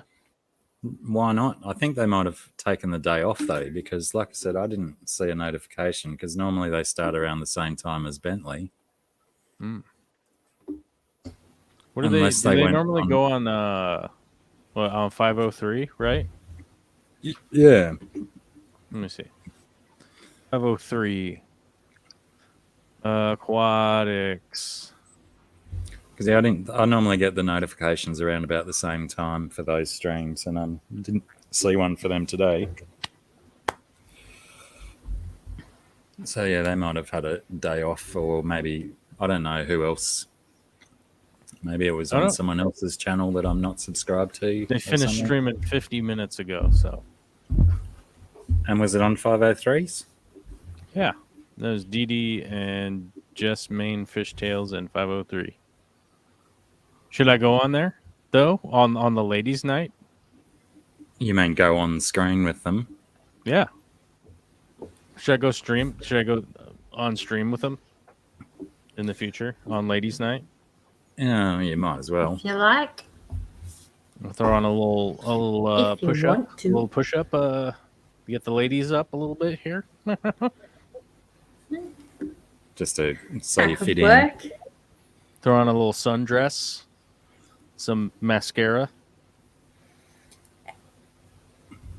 Yes, you should do that. Yeah, mascara is always advisable on screen. What's I that? forgot to do But mine like today. you're gonna need you'll need like a little bit of blush as well, and Well, if you're gonna Little do rouge. a little bit, you might as well go all the way. say go all the way. What is that saying from that movie? Ladies pinch, whores use rouge. That's right. Ladies pinch. That's right. What was that? Was that from the Dolly Parton movie? That's something whorehouse in Texas. I think it's the biggest. What is it? The biggest little whorehouse in Texas or whatever. Is Yeah. that what it was? I think that's what it was. I think it was from that. Biggest little. Good luck remaking that movie these days with that name. The best little whorehouse in Texas. I thought it was Best. the biggest. I guess it was Yeah, the that's what I best. thought too. But Oh yeah, that's right. It was Burnt Reynolds was in that. Burnt Reynolds and Dolly Parton. Yeah, good luck making that. I mean, Well, I guess you could. I mean, I don't know. I guess you can make anything. If you can make Magic Mike, you can make anything. it's a good point. Yeah. What was his name? Fart Ferguson. Oh, excuse me. Was it Fart Ferguson? Norm's Burt Reynolds? Turd Ferguson. Turd Ferguson, that's right. Oh man, I should change my name. Can I change it? Oh. You have to leave and come back in. No, surely you don't. I think you do. Do you? Oh, yeah, because it's on the very first screen, isn't it? Oh, hi. Hi, baby.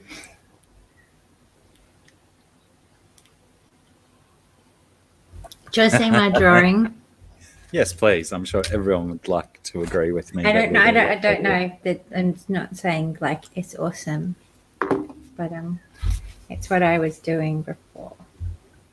It I pretty like much it. is awesome, mate. You like it? Yeah. Yay! I also Very did this little guy, and I'm quite confused to see. A few of these guys have come out. Unplanned. I As don't in know when. that shape of creature, or you're pointing at that particular body part that's coming out. Yeah, this kind of guy, like these guys here. Like, I think, and like these both happened on streams as well. And they're just really different, like, because they've got like kind of real little faces on them and stuff. And I don't know where they came from. Yeah. But, you know. Yes. Turd Ferguson. This is a funny name. Yeah, I took your advice the other day and I watched through all of those Turd Ferguson videos. They're the best, dude. They're so funny. Now, Trebek, Scungy, do they make that suit in men's? Scungy, can you also please show, if you've got it handy, the one you did on Sunday on Pam's stream? That was delicious. It must be just in this pile here.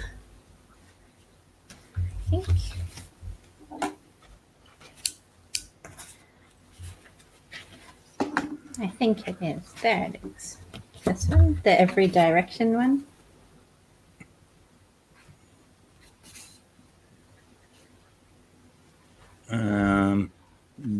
Was it that one? Yeah, that one's awesome. This is what I did on Pam's on Sunday. It's not striking you as hard today. No, it still is. That's bloody awesome. I love that bloody textures and whatnot. Like twisted old timber and stuff. Yeah, that's what Pam was saying. It reminded her of Driftwood. So good. I've got to like always peek out the bottom so I can actually see if it's in the screen or not. Looks like there's a offer in the chat to commission you for a tattoo design. Huh. Look, I'm happy to have a go at stuff with no like payment and stuff, and then if it seems like it's gonna work out to do something, I don't really know. I actually did get approached by a tattoo place. I was going to mention it because Pam was saying same on Sunday, but they're up at Surfers Paradise and it's just a little bit too far. And the guy first just sort of wrote to me and I was kind of like, I wasn't taking it very seriously. And we just exchanged a couple of messages, but, and in the end, because I was just saying, like, I don't really think people will want to get my pictures tattooed on their bodies. He finalized with a big adamant thing that, please, if I do change my mind, I have to go to him, he reckons. Please. But, G'day, Steve. The other thing for me about commissions is that it just makes me nervous if, because usually the commission, you get like some of the money and then you do some work and then I'm always scared that like if I don't live up to the expectation that somebody has, I don't want to. So it feels like a lot of pressure, whereas a lot of my art just comes out without thinking about it. And one of the whole things is that I have to get in a headspace of it completely doesn't matter if it's just rubbish at the end of this, like it's about the process and about doing it. And so when it's a commission and I have a purpose for it, I just like I've got to sort of, it's got to turn out, I can't just chuck it in the bin and walk away from it if I don't like it. So I prefer to do them without a down payment and just, if it works out, then we go ahead. And if it doesn't, then it's been an experience for me and I'm happy with it. Are you on the Instagram, Paul? Check out Scungy's Instagram for some ideas. Pardon me. But, I'm happy. You can contact me and I can see and, maybe you never know. It might work out beautifully. I wonder if a way that might work would be, like 3 or 4 keywords or something, if that's inspirational enough. Maybe. Or like a song. Because then I can listen to the music and draw. That's a good idea too. Yeah. feel like that could be good because then you get a lot more feeling from, that's that undefined kind of. Yeah. It's more of a vibe. It's instead of all a in definition. here. Yeah, instead of in here.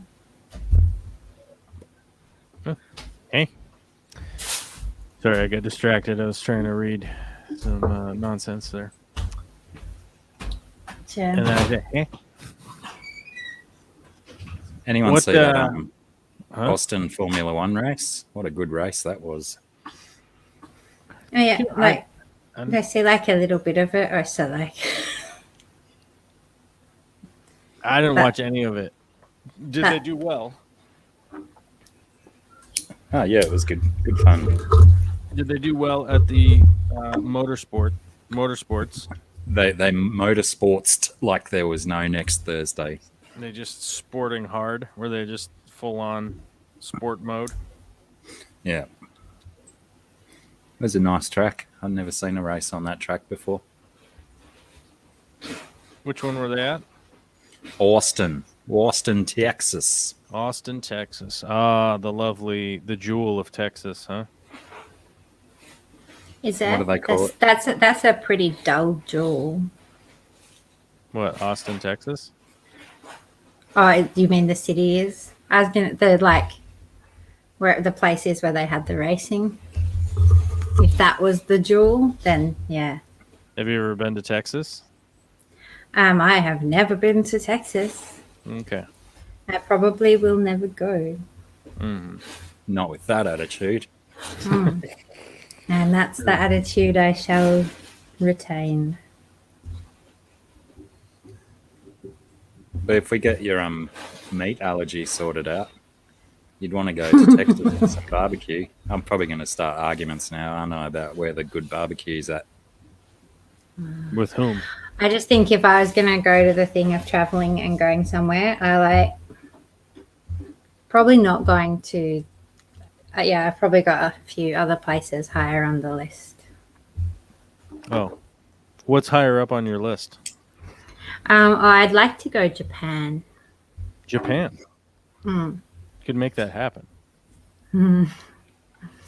Well, And, I don't know if they're open yet, but Yeah, Japan is somewhere that I'd really like to go and explore. And I think there's a lot of kind of diversity of interests, things that interest me about going there.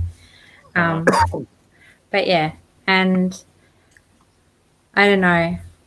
I kind of always kind of wanted to go to like I don't know. I don't know why now. I'm changing my mind. Never mind. I kind of was thinking, I've thought before that I wanted to go like to somewhere up north, like North America, like Alaska or something.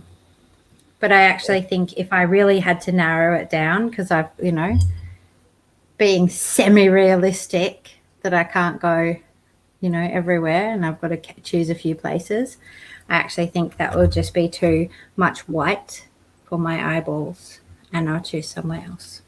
too much white for your eyeballs? Yeah. The snow of the Canada, you mean? Oh. Oh, Well, no. Like, The snow of wherever it is that's snowy. I want to go way, way up. I always want to, like Alaska, like where it's really, you go like, and there's not, you've got to like helicopter out and go way, way out and on the ice and things. I always liked the idea of that. But as I'm talking about it now, it's dropping down the list. So you're going to go up there in winter? No, well, maybe. Yeah. I like the idea of just the intensity of it. I just the thought In the of winter? experiencing something, probably not in the winter, but maybe. That might be a wee There's bit. not really any- I haven't done a lot of it, Right. working out how it is at different times of year and stuff like that. I just like the idea of how intense it is to have to go somewhere where you're like fully isolated and at the complete whim of this sort of extreme of nature. I like that idea. Oh. I feel like Well, it would I don't be. recommend I feel like going- it would be really challenging, you know, and that Okay. challengingness would be once you went somewhere else afterwards. There would be some sort of invigoration to you being from having gone through it. Well, having been up there many times, I would not recommend going in the wintertime. I would just go in the summertime. It's impressive enough. I'm sure that in the summertime will be plenty hard enough for me. Yeah. It's very impressive. Fahrenheit. Hold on. I need to. I don't know what that is. What is it? Negative. And Okay, so negative 50 Fahrenheit is basically negative 50 Celsius. That's like basically right. Well, let's see. I also want to go to Nepal, and I also have family in Scotland that I kind of thought I might go Scotland see would be one. fun. Well, I'm just saying when you're up there and it's negative 30 degrees and snowing everywhere and windy. Yeah, you're not getting much done, Just are go you? up in the summertime. Yeah. Yeah. Go up in the summertime. It's huge. But it's it's still going to be like white, isn't it? In the summertime, no, it's green. it's green, but like right up where it's all really icy, Maybe at where altitude. you've got like. There are glaciers, but no, there's no snow in the summertime Okay. because it's summertime. Yeah. But I mean, like we get Oh. snow here sometimes in the winter time, and our temperatures are not very low. They're still like, I would imagine that they are potentially even, warmer than some places get in their summer. Like how cold we get in our winter is still maybe warmer than some places get in summer, because we're in a really warm place here, and we still get sometimes snow in our winters. So well, I mean, I don't know what. Let's see. What's G'day, 98 to Celsius? So, what's the conversion here? So 36 Celsius is the hottest I've ever seen it when I was in Alaska.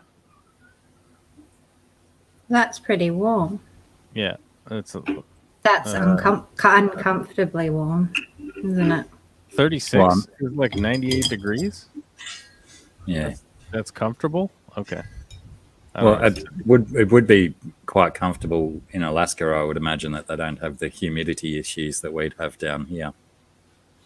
Like I don't know. It's like I 100 think degrees. It's hot as hell out. It's warm. I think that well, for us in summertime, we're looking at kind of about 35 degrees is like an average day. regular day.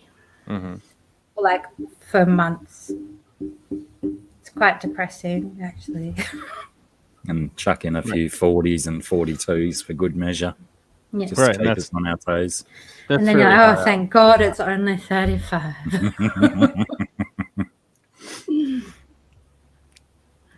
But yeah, I used to like when there was days predicted to be, 40 and 41 and 42 days, I would just pack up my kids and take them to the creek and hide on a rock all day. Right. It's hideous. But that's only like 110 or something like that, right? What's that, like your low 40s? Yeah. Yeah, 107. So I was saying, so from 107 to 98. So you were saying that like 98 is just a comfortable day, but 107 is like super hot out. Well, not comfortable. Yeah, I'd still rather 27, thanks. Right. Yeah. I mean, I don't know. It was close to 38 Celsius when I was up there. Some people said it was 100. But yeah, but I've also been up there when it was negative 35 or something like that. Yeah, and which is just you can't go outside. Your eyeballs freeze. Well, you can go outside, but you have to wear goggles over your eyes because the wind blows into your eyes and it starts to get ice crystals in your eyes. Brutal. Yeah. It's cold. But I would recommend going up there in the summer because it'll probably be like 75 or 78 degrees. And yes, the snow is all melted. There are glaciers up on the top of mountains, but you're not going up to like 12,000 feet, you know. It's impressive just in the summertime, but you're not going to freeze to death. So that's the upside. Are you going to meet bears, though? Same level of impressiveness, in my opinion. Less dying from the cold. Realistically, it's highly unlikely that I will be going anywhere. No, I should just go. Just do it. Yeah, but you can't just go. Why not? You need to be able to afford to go. You just go. You just do and it. Then, yeah, Just I just walk there. Yeah. And besides, we're in this massive country of all these amazing things to see. There's so much to see in this country before we think about going elsewhere. Have you gone to Papua New Guinea yet? No. I've only been to Fiji. Fiji is the only place I've been. Fiji. How was Fiji? Is it fun? Yeah, it was good fun. Yeah. I did 2 weeks there. I did 1 week in a village, living the village life, and then 1 week in a resort. Oh, okay. You got the half and halfer? You got the halfer McHafferton? Tried to experience a bit of all of it. Yeah. Split it up. We got to take the scunch to Alaska, dude. Let's go, bro. Come on now. Gonna make it happen. Make it happen. We can go stay with the fam up there. We just stay for free. We eat moose. You got family up there? Yeah, we got fam up there, dude. Oh, there's some of the dollars taken care of. That'd be great. Aubrey Wright, Scungy and I are on the far north coast of New South Wales. Where the bit that sticks out most to the right on the map of Australia. That's where we are. The sticky outy bit. I live about 15 kilometres from the most easterly point of mainland Australia. Yeah. And Scungy's about half an hour north of me. Yeah, I want to go to Papua New Guinea with Chris Lukup. That's what I want to do. I want to go for there. Fish stuff. Catch some shrimps, bro. What's wrong with you? Shrimp stuff. I'm afraid I'll get arrowed by a local native, though. Yeah, there's some pretty reckless lands out there, up in the highlands. Yeah. Yeah. For sure. You definitely need some guides, and hopefully they're the right ones, you know? Yeah. Not the ones on the take from the opposition. Yeah. You want to make sure you're navigating appropriately.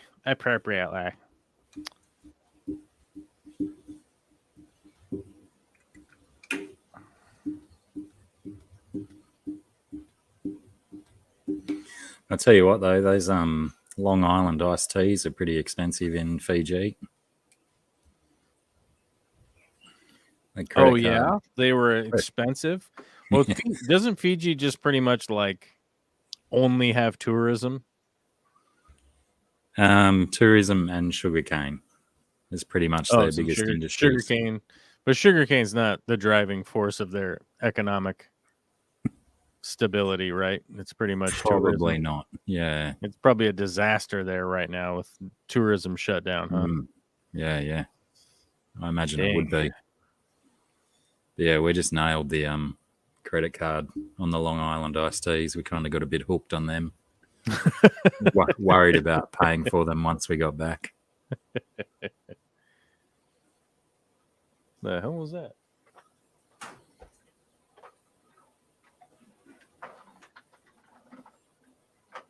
As if a cow doesn't want to eat watermelon. What's wrong with you, cow? Snubbed. Put a big chunk of watermelon out in the paddock for the cows to eat. Cow sniffed it, turned its nose up at it. Not interested. There's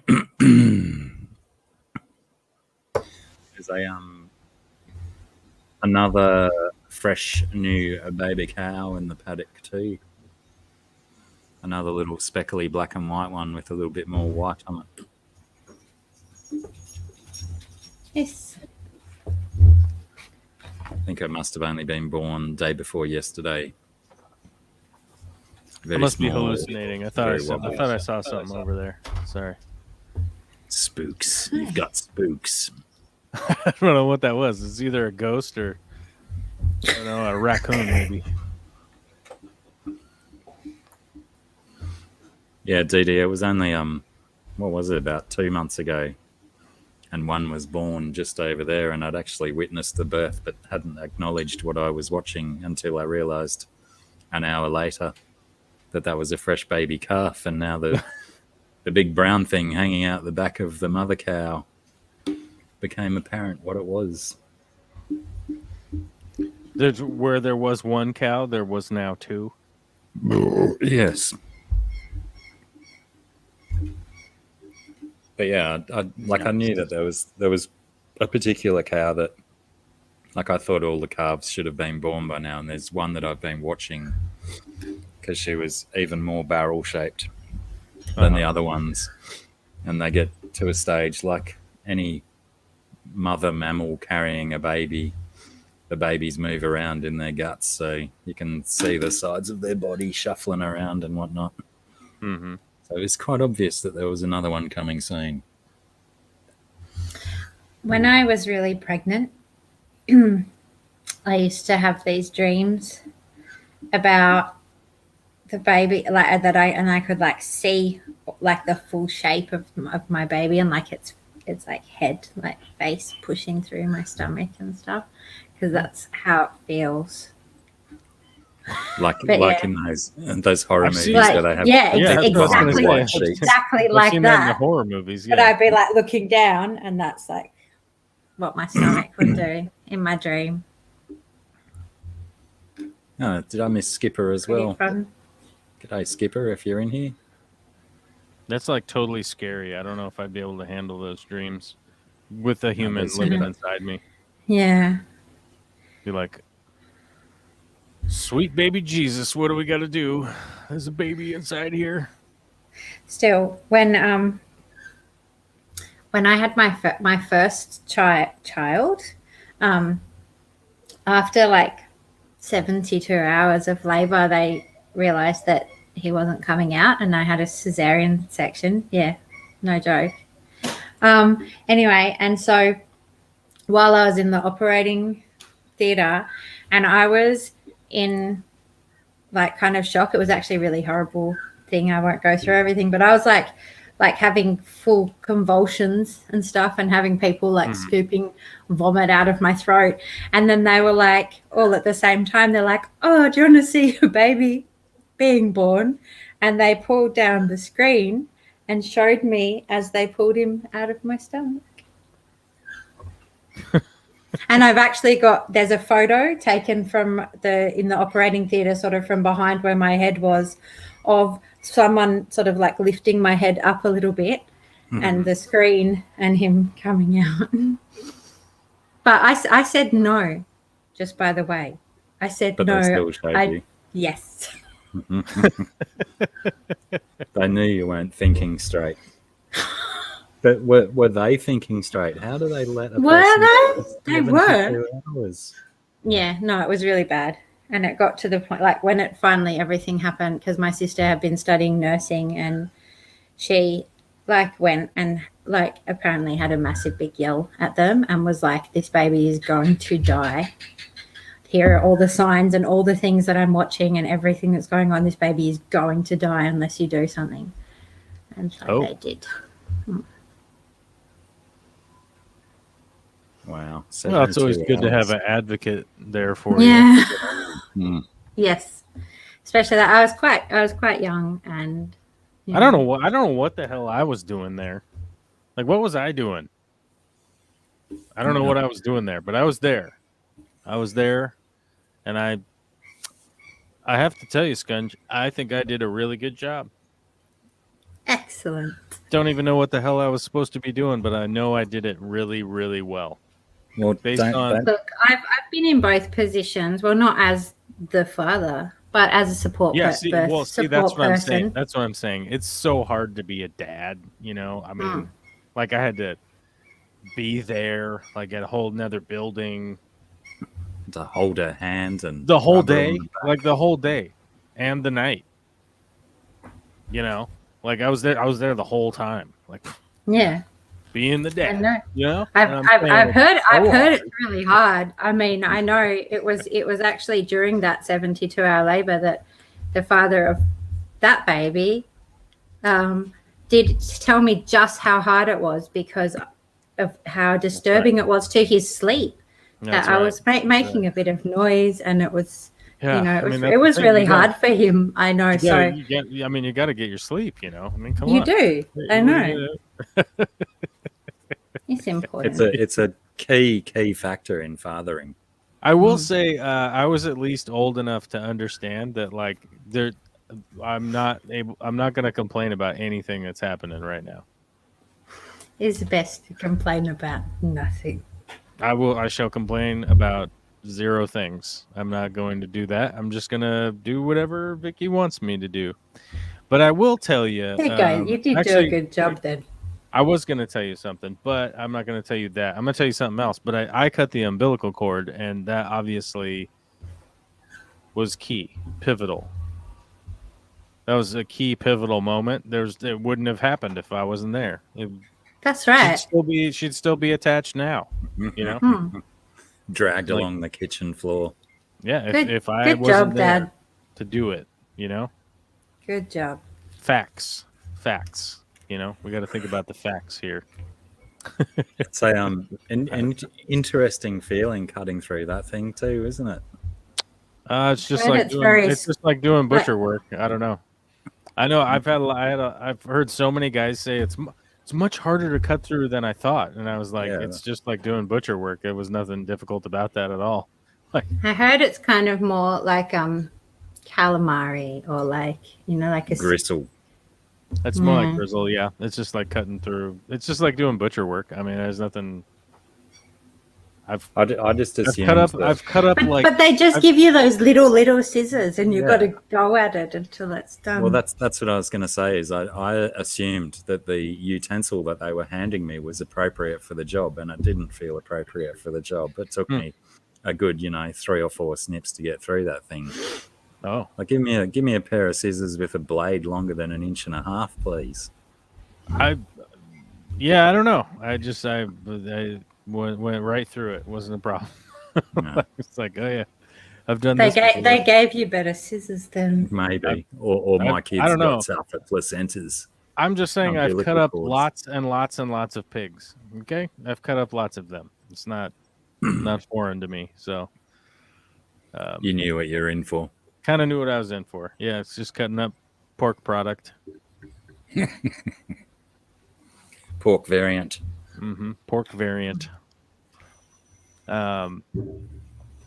Yeah. Well, that's always something that I think people are kind of, their brains can't absorb that information that, like, yeah, you're basically made out of pig parts. So if the apocalypse does come and you end up having to eat people, you have to cook them like a pig. That's just what you're gonna have to do. That's how you have to treat it, because that's what it is basically. Apparently, we're a lot less nutritious than pork, though. Yeah, probably. But either way, actually, the reason I bring that up is because they have figured out how to make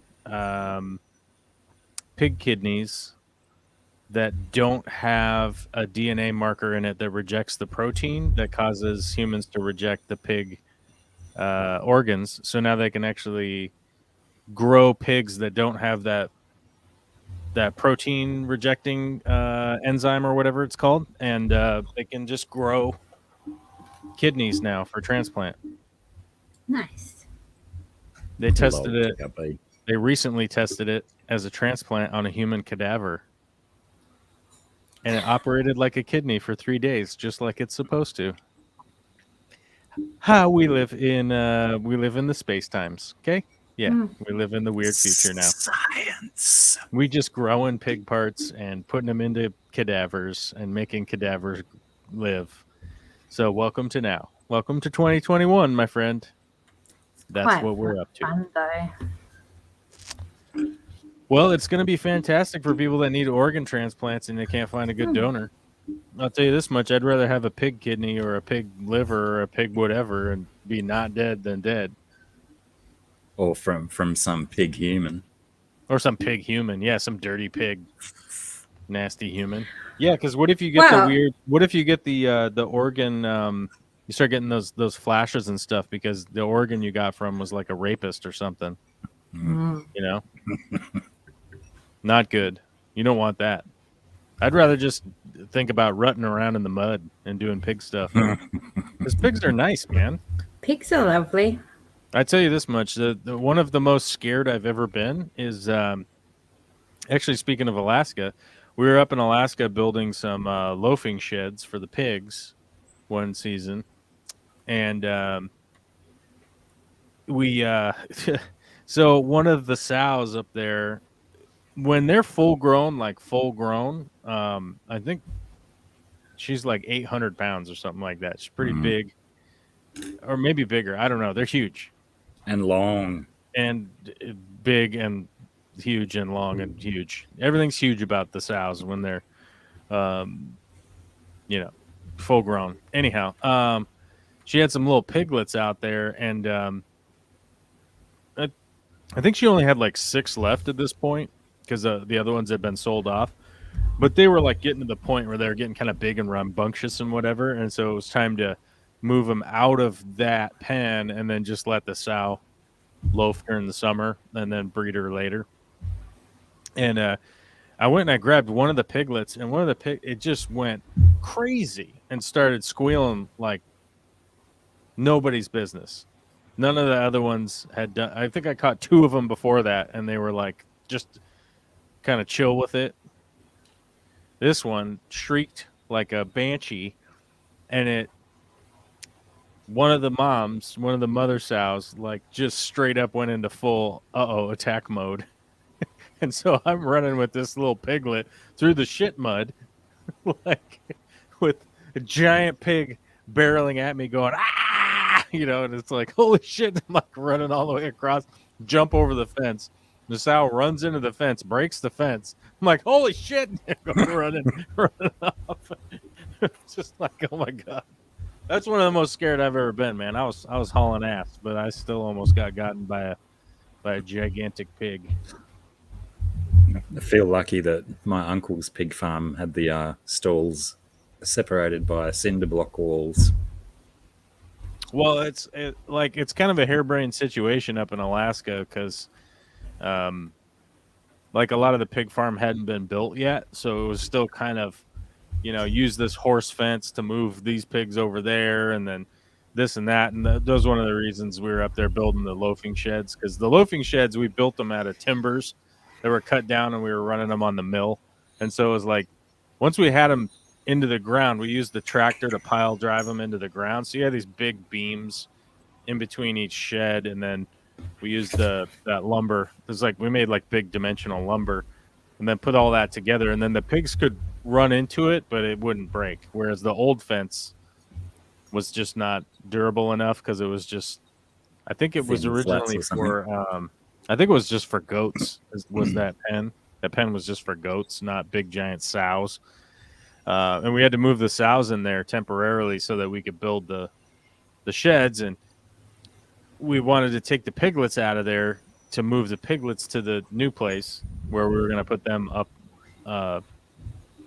higher up because there was moose hanging around down low. And the moose will go after the little piglets, strangely enough. Like, they freak out about the little piglets, but the giant pigs, they don't seem to care. I don't know, it's weird. But I've heard most deer species will opportunistically feed on small animals if They one will. happens to run into their mouth. Yeah, they will on like birds and stuff like that. Stuff that's like downed, they'll go for it. But like the little piglets, for whatever reason, like get the moose all like freaked out and they start chasing them around, and it's just harebrained. I think they're trying to stomp on them. I don't know, but you don't want to mess with a moose, and if you can just avoid it, it's a good idea because they kill lots of people. We got an update on Alaska before while you're away, Scungy, as well. Corvus said free accommodation. Yeah, we can stay with the fam up there.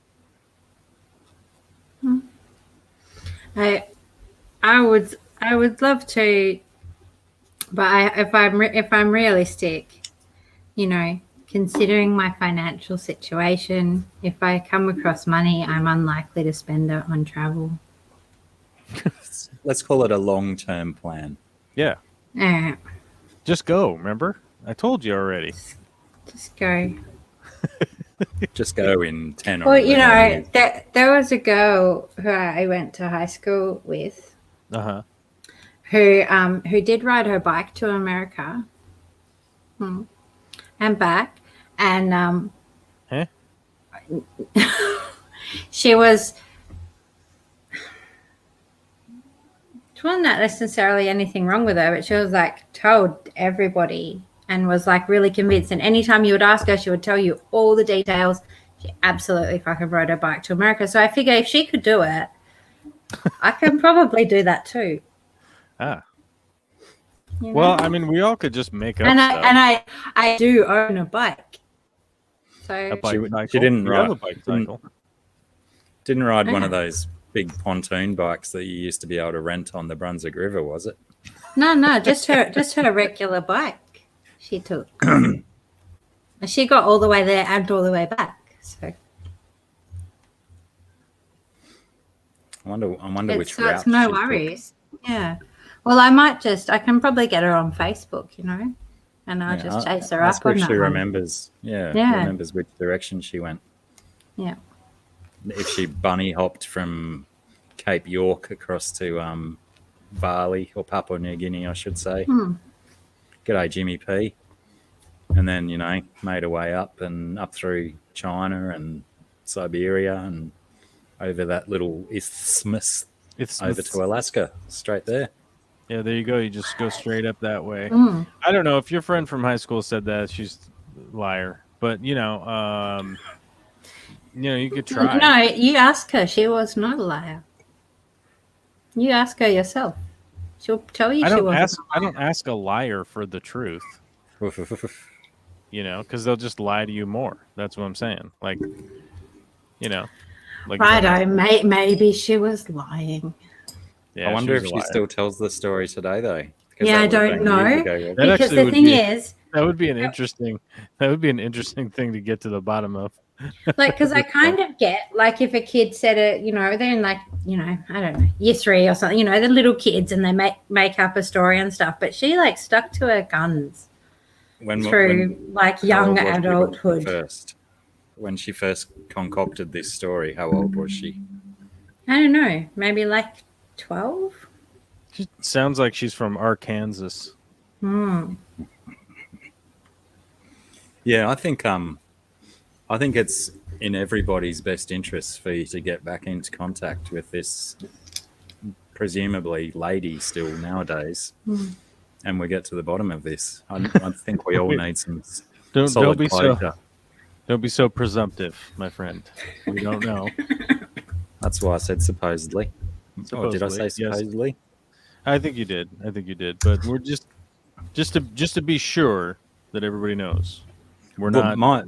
The biggest thing that I want to know is how dedicated she is to the story, whether she maintains this story. Yeah, she's still in it. That would be interesting. Definitely. And you know how sometimes as you retell many stories over and over again, you begin to elaborate on them and create maybe a couple of little false memories. Maybe she's got some interesting stories about things that happened along the way.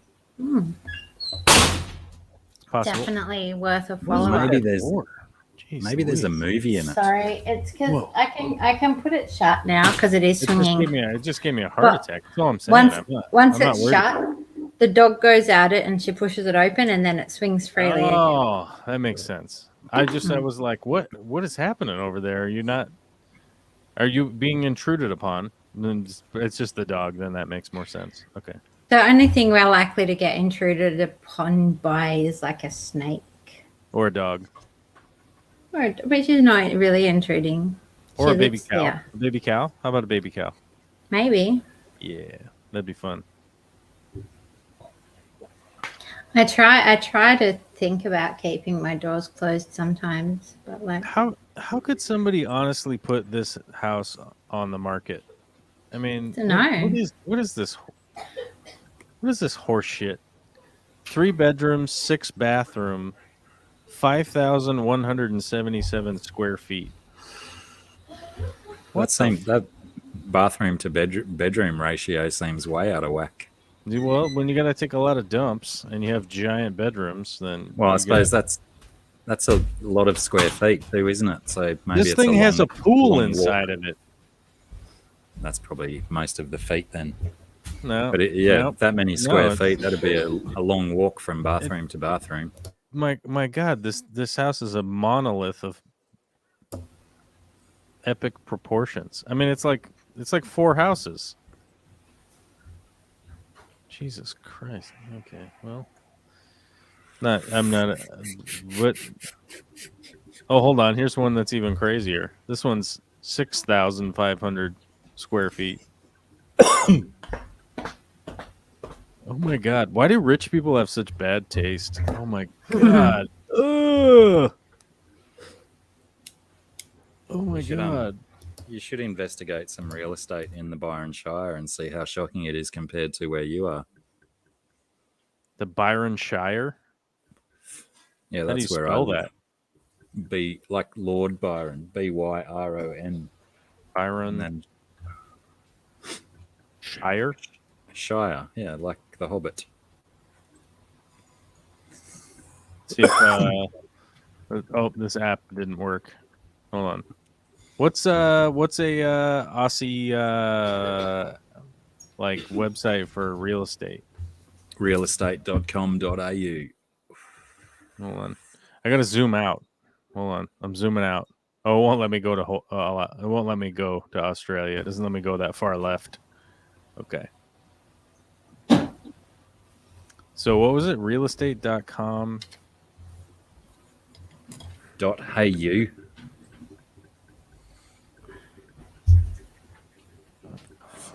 Very, very original URL for a real estate company.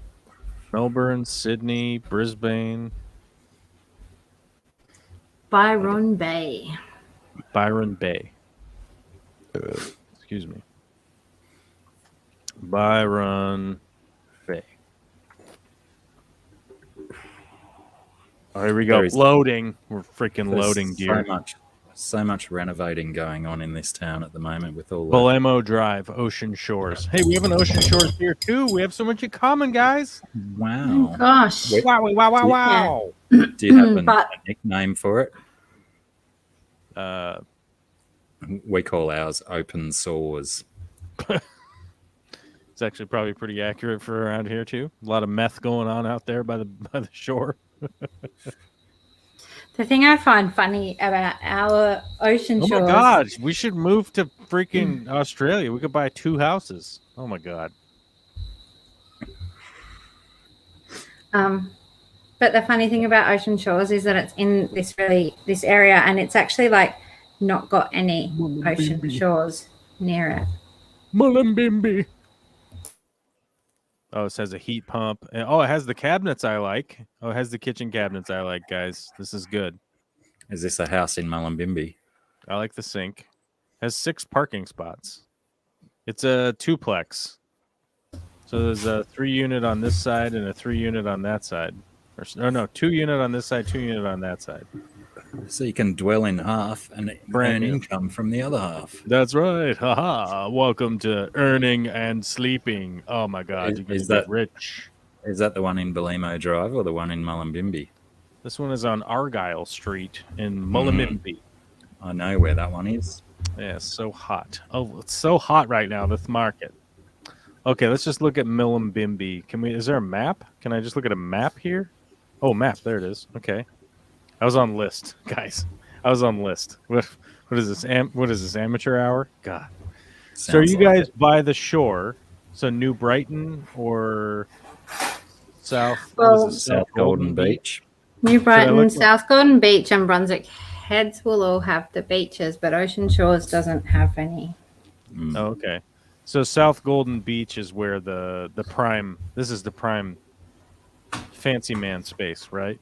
Yep. There's lots of This is where people wear Argyle socks. This is where people wear their Argyle socks. It's still absolutely nothing like what it's like in Byron Bay, though. Oh, Byron Bay. That's where I want to be looking. Well, that's where you're going to find the real, the highest. The real pizzazz. Yeah, I don't know. There's been some there's been Byron some Bay. There it snorters. is down here. Okay. I was off. I was over there a little bit. I'm sorry. I'm trying. I'm learning. Okay. I don't know where you are. There has been some rip snorters in New Brighton and South Golden Beach of late too. Oh, this one's forthcoming auction. These guys have defaulted on their mortgage. 3-bedroom, 2-bath. Doesn't surprise me much. Apartment for sale. This one just says contact the agent. That's going to be way too much money. Yeah. If you got to call somebody and be like, how much is it? And they're like, fucking, why are you calling? They're like, it said to call you. If you've got to ask, you can't afford it. Yeah. This one's for auction. This one's for auction. Man, it looks like everything in Byron Bay is like either being disclosed by the bank or you got to contact the agent. Well, these are all units. They all cost too much. These are all units for sale, though. Oh, here's a residential place for $4.2 million. Let's check it out. Here's this hotness. Oh my God! It's just a plot of land. That's it. Wow. It's just a plot of land. One plot of land. Lot 13 is 822 square meters, which is not an exceptional amount of land. 4.2 million. Okay. 4.2 million. You could pitch a tent out there and just be the new kid on the block. You never know. They got lots of rules against tents and stuff in Byron Bay. You can't just do. You can't just do anything you want on your own land, right? I would tell them I paid 4.2 million. I do what I want now, and I would just stand out there buck naked with a campfire, going dancing around. And I'd be like, "This is what I'm doing," and they'd be like, "You can't do this," and I'd be like, "You cops don't even have guns. What are you gonna do?" Even in Mullumbimby, you've got to apply for special consideration if you want to build a fence higher than 900 mil, 3 feet. You've got to fit certain criteria. So let's see. Is Brunswick Heads, is that very nice? Is that very nice in the old Brunswick Head? It used to be, but again, it's going like Byron Bay. It's been ruined by rich people coming from the city. Oh, okay. And pushing all the prices up. Okay. Yeah, I'm seeing your pricing here is it's a little high, but I wouldn't assume that I'm moving to the most expensive place. I want to move to like a kind of a reasonable joint, I want a little bit of land, and none of these houses seem to have any land.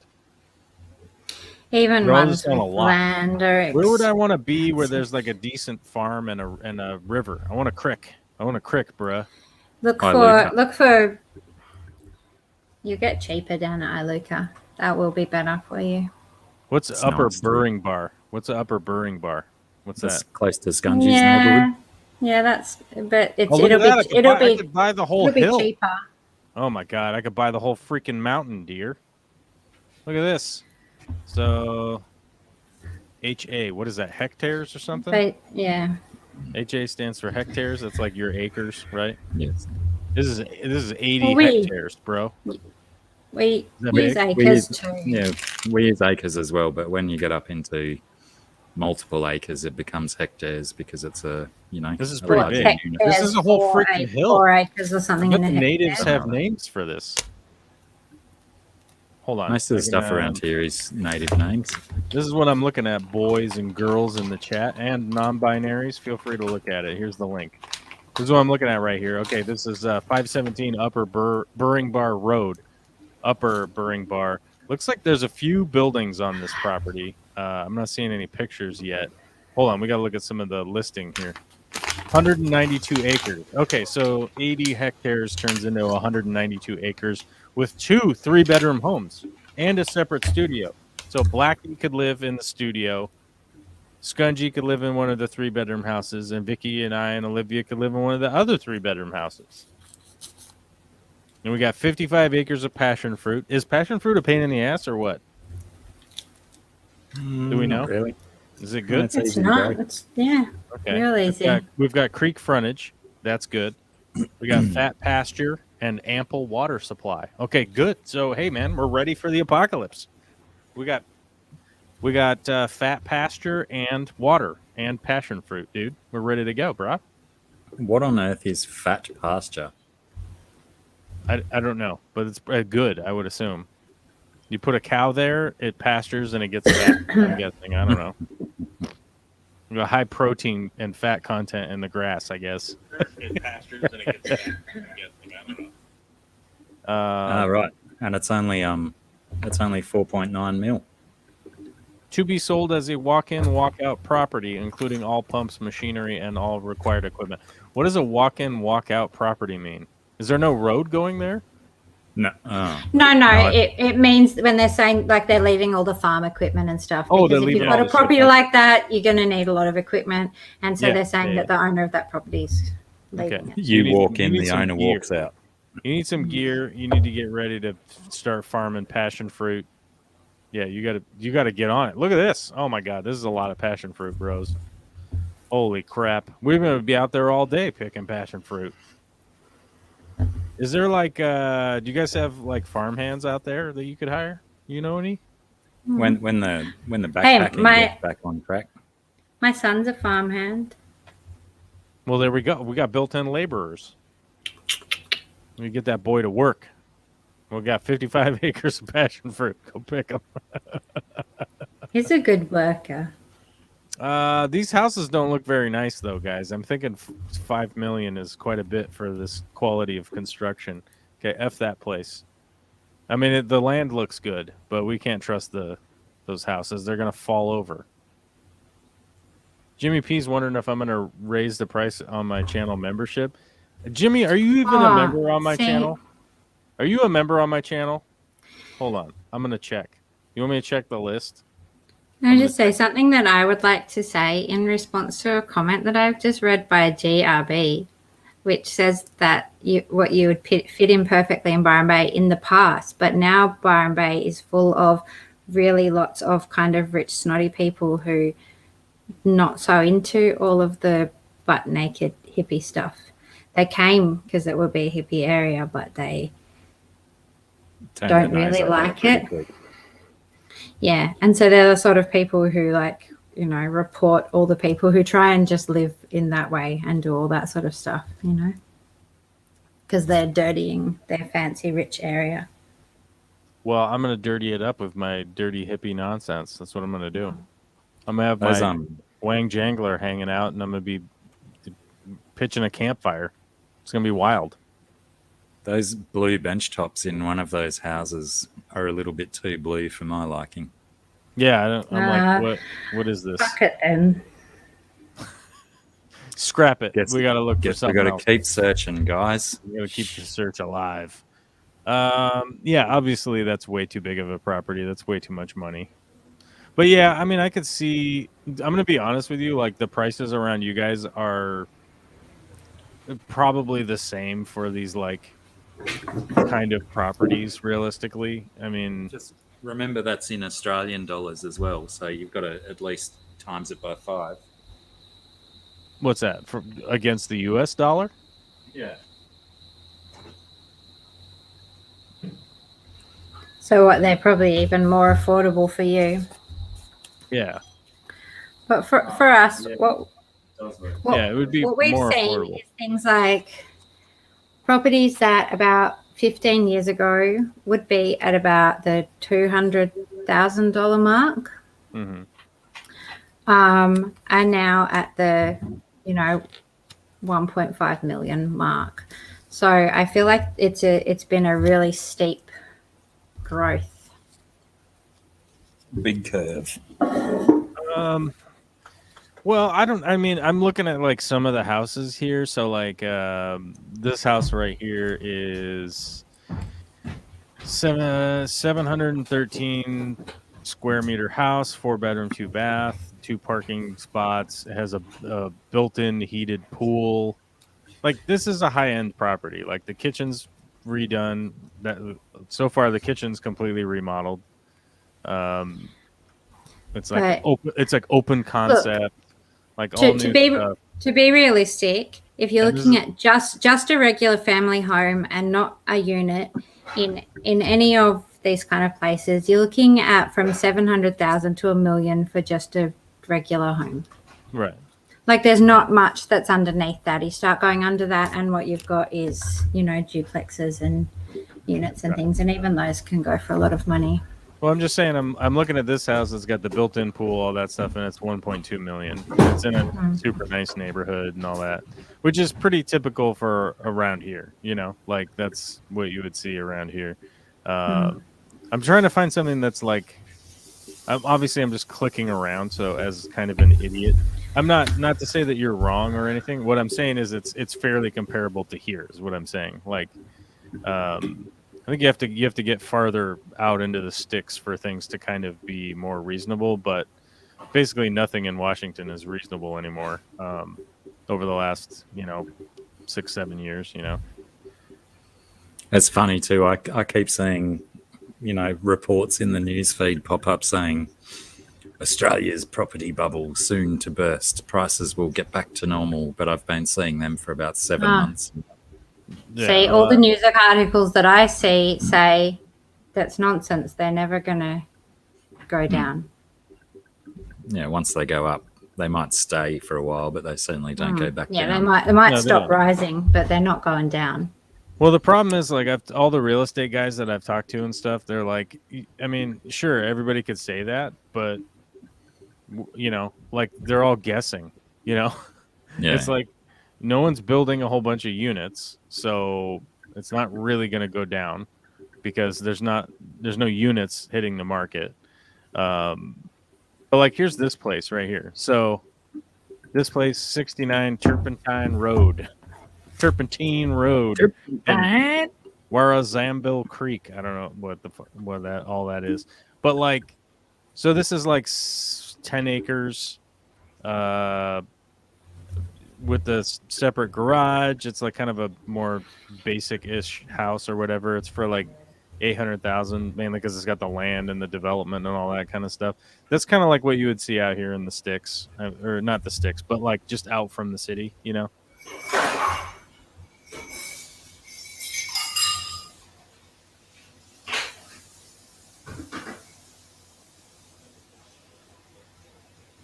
Hey, here's a place in Blue Knob.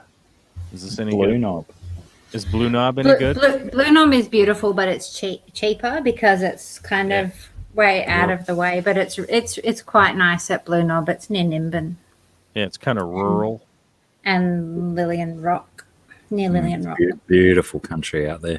This house is a hexagon. It's hexagonal. The issue is that a lot of the houses that you're going to find at Blue Knob, they might have a good price on them, but if you check it down the thing, it's probably a MO, multiple occupancy. So it's like the sort of thing that you have to have the cash up front. You can't borrow to buy them.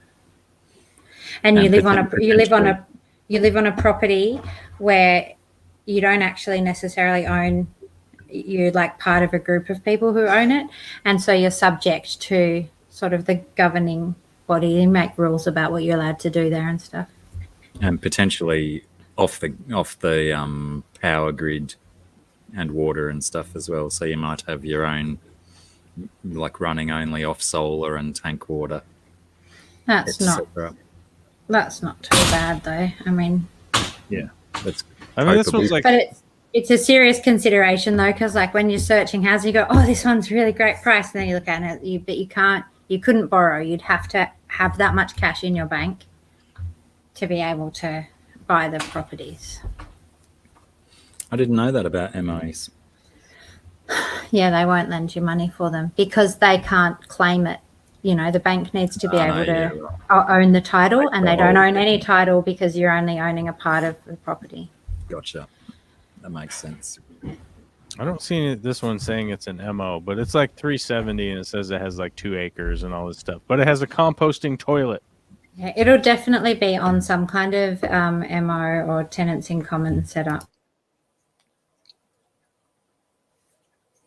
I'm just going to vanish. So just a sec. Anyone would think Scungy used to work for a lawyer.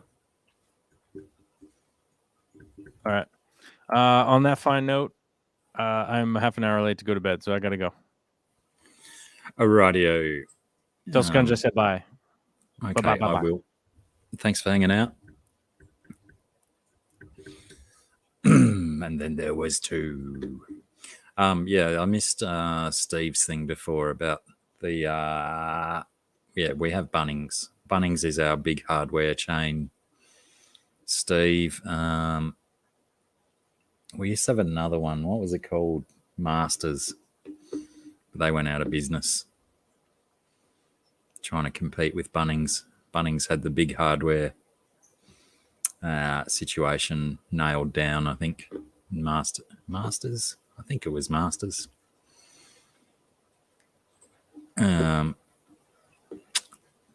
Yeah, didn't quite cut the mustard.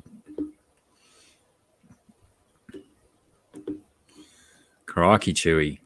How much did you get for it? That's like the one that I live in. I think it was, 44 grand or something back in the late 70s. No, hang on. When was it? 83-ish? No, that's not right either. It was probably 78 or 79. In this one, it was about 45 grand.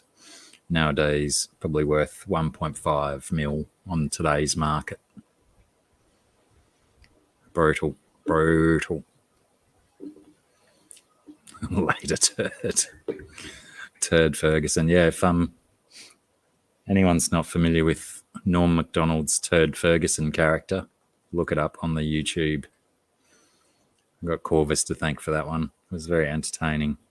It's basically Norm Macdonald doing Burt Reynolds, but he changes his name to Turd Ferguson, and most of it's Jeopardy, Celebrity Jeopardy, that's right. Nevaeh. Long time no see, love. Hope you're well.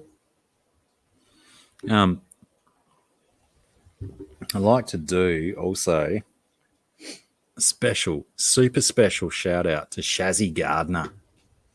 Getting that bloody vax in your arm, Shazzy. Well done, love. Well done. Don't know if it was your first or your second shot, but well done. Well done for getting your first jab.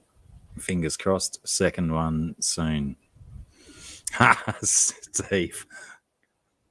I mean, I haven't seen lots of people hanging around at the front fence of a Bunnings. So, yeah, it's probably not that known for it here.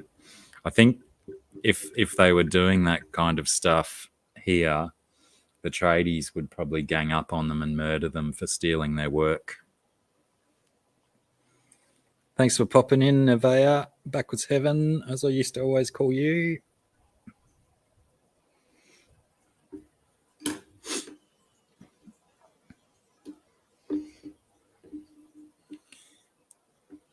Booster jab coming soon. Yeah, I got my second one last week.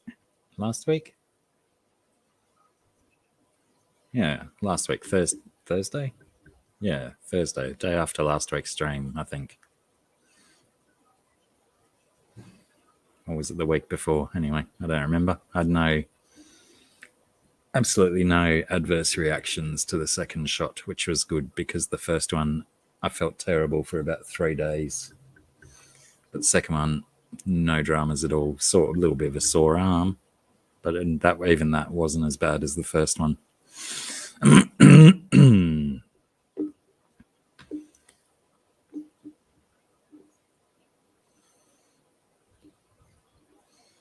What's the draw in Alberta and Saskatchewan, Chewy, rather than Vancouver?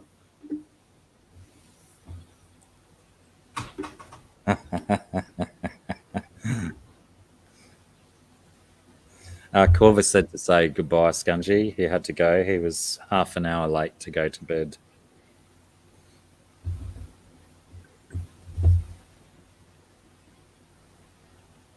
But yes, he did say goodbye and asked me to tell you goodbye. Booster jab, is that just a second dose? Or is booster jab something different to a second dose?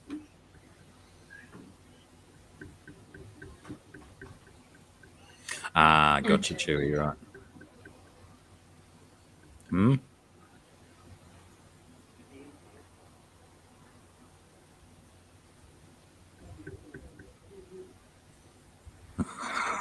It's funny listening to him on the telephone with...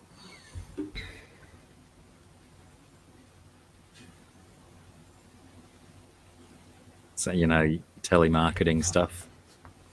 And if he hasn't got his hearing aids in and he can't hear properly, then he starts shouting at them. So it sounds really aggressive and full on, but he just can't hear them.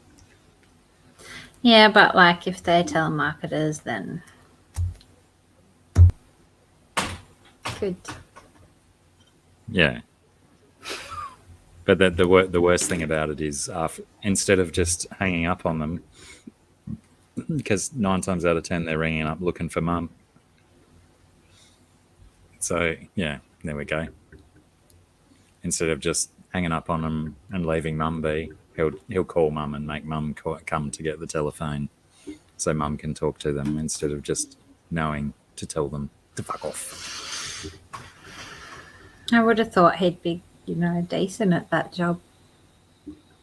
Well, he used to be, but I think, I think he's failing upstairs pretty rapid in the last little while. Unfortunately, it makes my life a little bit more difficult having 2 dementias to deal with. But anyway, what else? Did you keep drawing and stuff? You got updates on your pictures that you were working on, or did you stop? No, I don't have any updates on the pictures. I stopped drawing after that one. I did have some things like, beforehand. Before we came on, I was thinking about stuff to show and whether or not we would do musics and stuff, but it's gotten quite late and I'm expecting that I will have a boy coming home in a minute from school. So it might not be, it's gone too late to do all of that stuff and to show all the things I was thinking about showing. Like I was going to. What do you say? Just confirming that a booster dose is a 3rd dose 6 months later. Okay. So yeah, I was gonna show that notepad that I was gonna ask the masses what they thought about the idea I had with that. That one I showed you the video of. Yes. Go on. Ask the masses. Well, because I don't know that it all fits now, but basically what I was thinking about. Hi. How's your day? Good. There he is. Basically, I didn't see him come through the door. No, because he came in the sliding door. Right. Sorry, yeah, last time I was there, that was blocked off. Yeah, that was blocked off for you. Yeah, so it's not blocked off anymore. But yeah, so I was going through my cupboard the other day and through some stacks of quite, old drawings, and I was making stacks. I made like some stacks to throw away. And I was like, yep, that all can go in the fire and stuff, and ones that I want to keep. That sounds even more brutal than throwing them away. Oh, no way. It's really therapeutic to just let go of them all and just burn them. Fair enough. So anyway, but as well as finding like a whole bunch of stuff that I love, so I've got that all, I sort of like piled that all up. And then I found this notepad full of like little drawings that I deemed not to be, going anywhere or be any good. But they were all on like decent paper. And so my thought was that I would reuse the paper, but because every one of them is going to have like a drawing on it. So I've got like drawings like this one and like this one. And like it's going to be hard because it's not stuck in the book. Like this one. And like, they're all just, they're just, some of them I like a little bit and some of them I don't really like, but that's okay. Anyway, so just a bunch of these kind of like ones that I did. And my thought was because they're like on good paper. So I was going to draw new drawings on them and use the paper because paper is expensive. And then they're all going to have like bonus little drawings on the back of them. That's what I want to do. And I was interested in whether people will like that idea, I guess. Because, I mean, they're not like brilliant. But they're like, But you said you like that idea, right? Yeah, I thought it was a good idea. That paper's pretty thick though, so that unless you hold the light, you don't see through it. Yeah. I mean, that's got a drawing on the back. You can't see through it. They're like. So like essentially, you use the paper to GSM. Use the paper to create a new artwork, and then if someone buys it, they get a bonus. It's like a surprise bonus. A vintage scungy on the back. Yeah, that's what I reckon.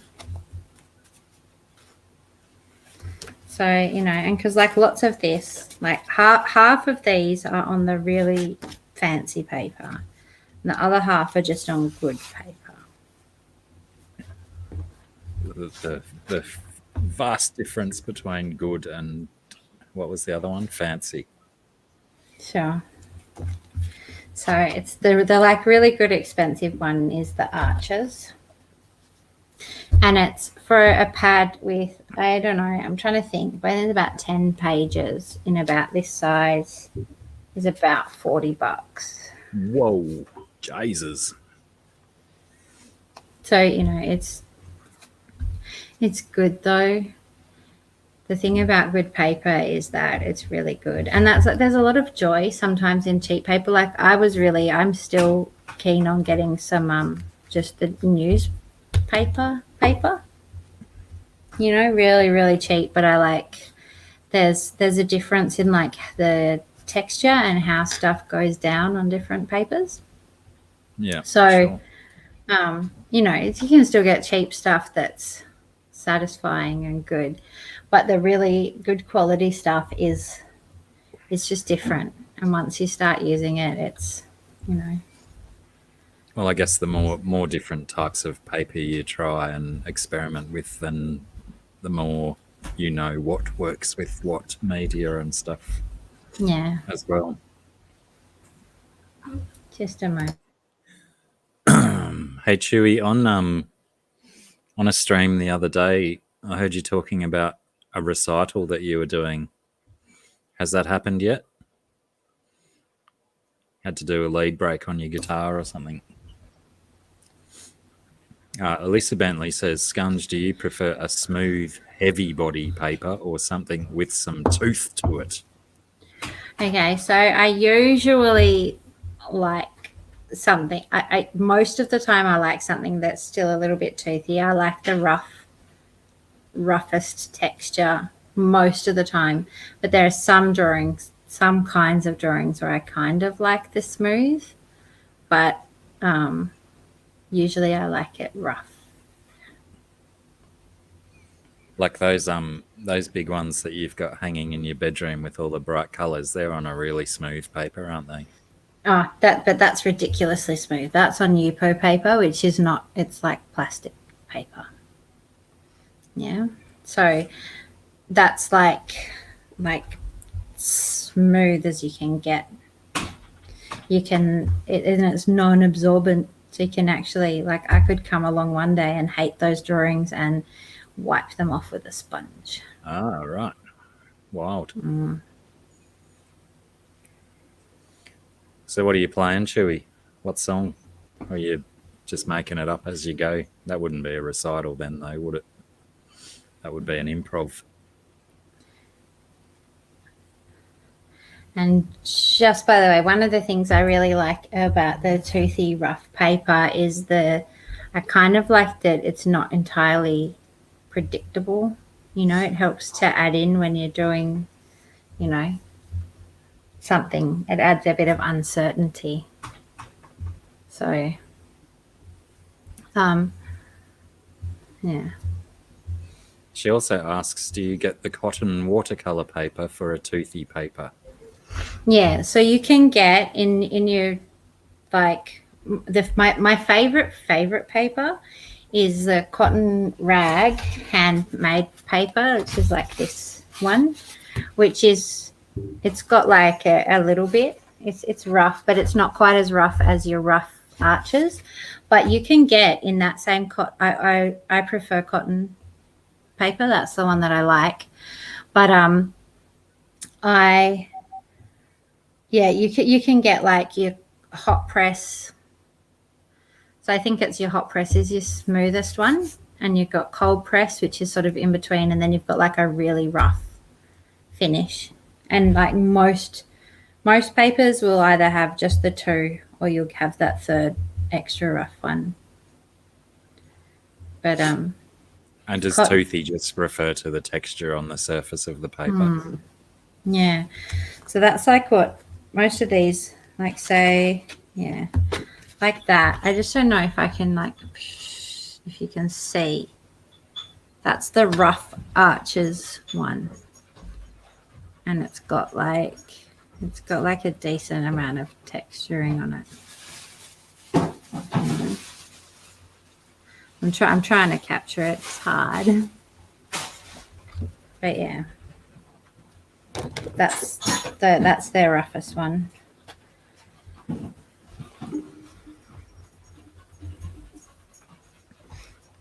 Hot, guys. What did you find? A beautiful rock. Is that a heart rock? Is it for me? Is it really? I just found it. He brought me a rock. If you know, I love rocks. That's really beautiful. Thank you. Hang on a sec. It's really good.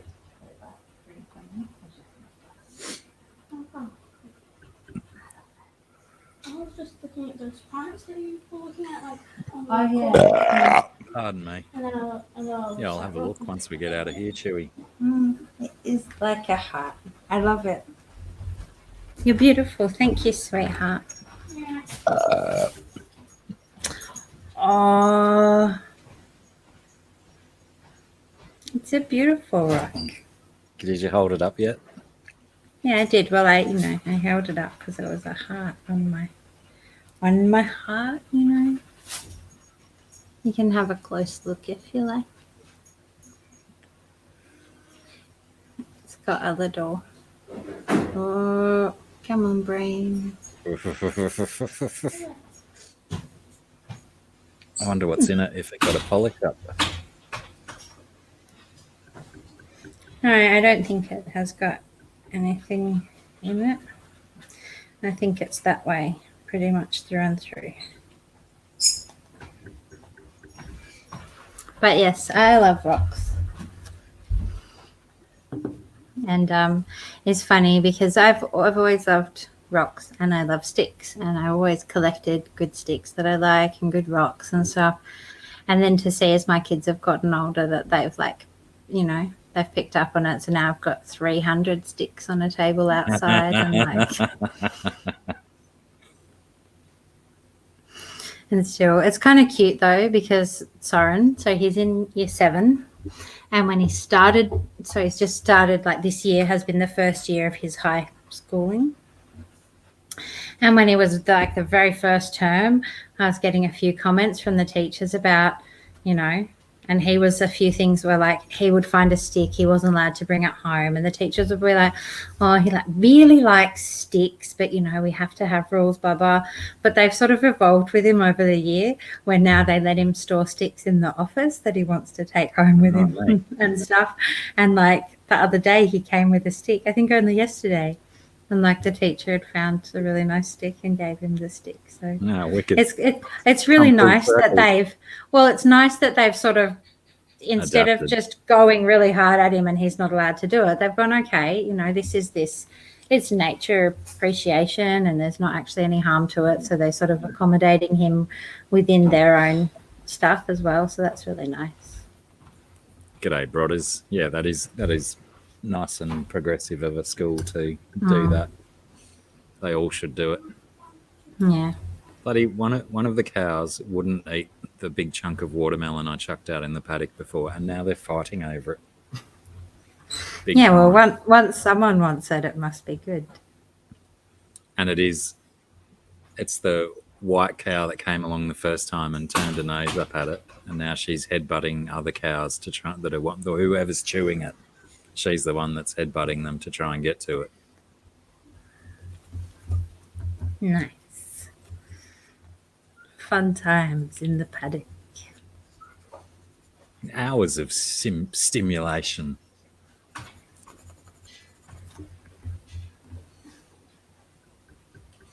Where did I get mine from, GRB? A local swamp cables. You're witchy? The balanced audio cables for audio interface to speakers. Check out Swamp Cables GRB, very good and affordable as well.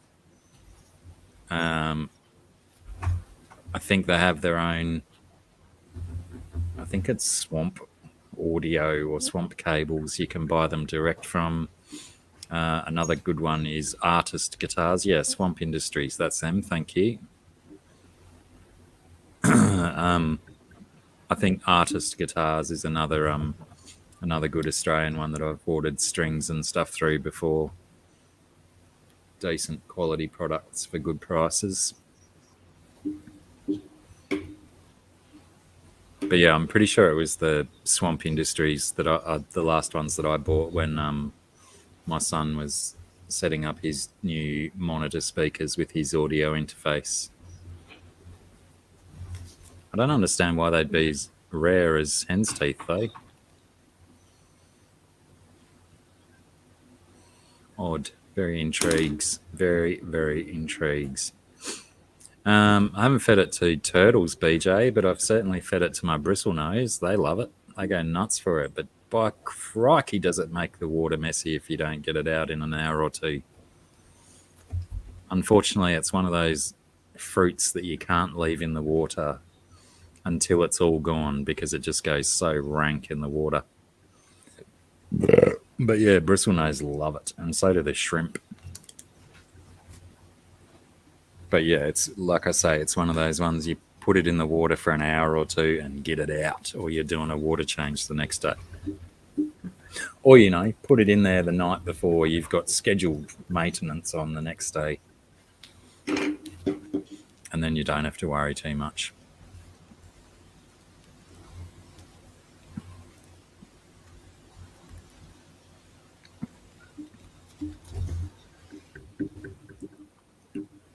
Yeah, online will work. I think when I got mine, I'm pretty sure it was through Swamp Industries when I got the ones for A part, and they were here within a week, and that was early on in COVID time too.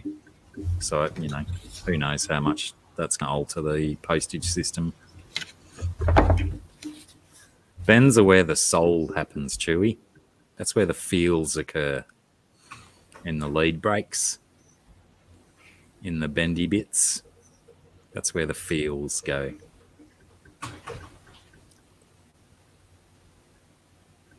All the feels happen in the quarter tones, not just the semitones.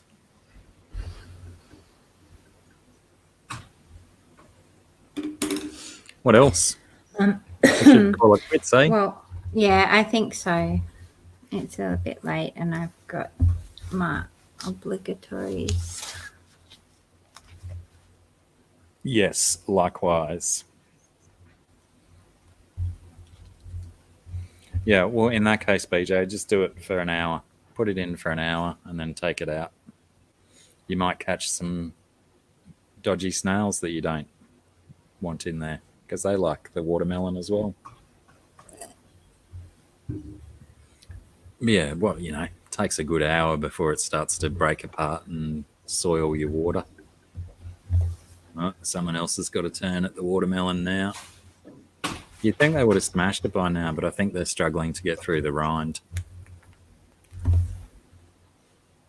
Who makes the creature with all flat teeth?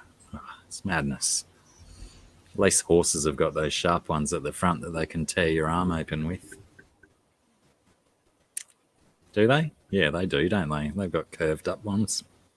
Anyway, we were talking about maybe finishing and stuff. Let's do that, shall we? Oh, Scungy's frozen. I thought she was doing. Couldn't understand how you were managing to hold still for so long. Now you're back. I've got you moving again. Yay. All right.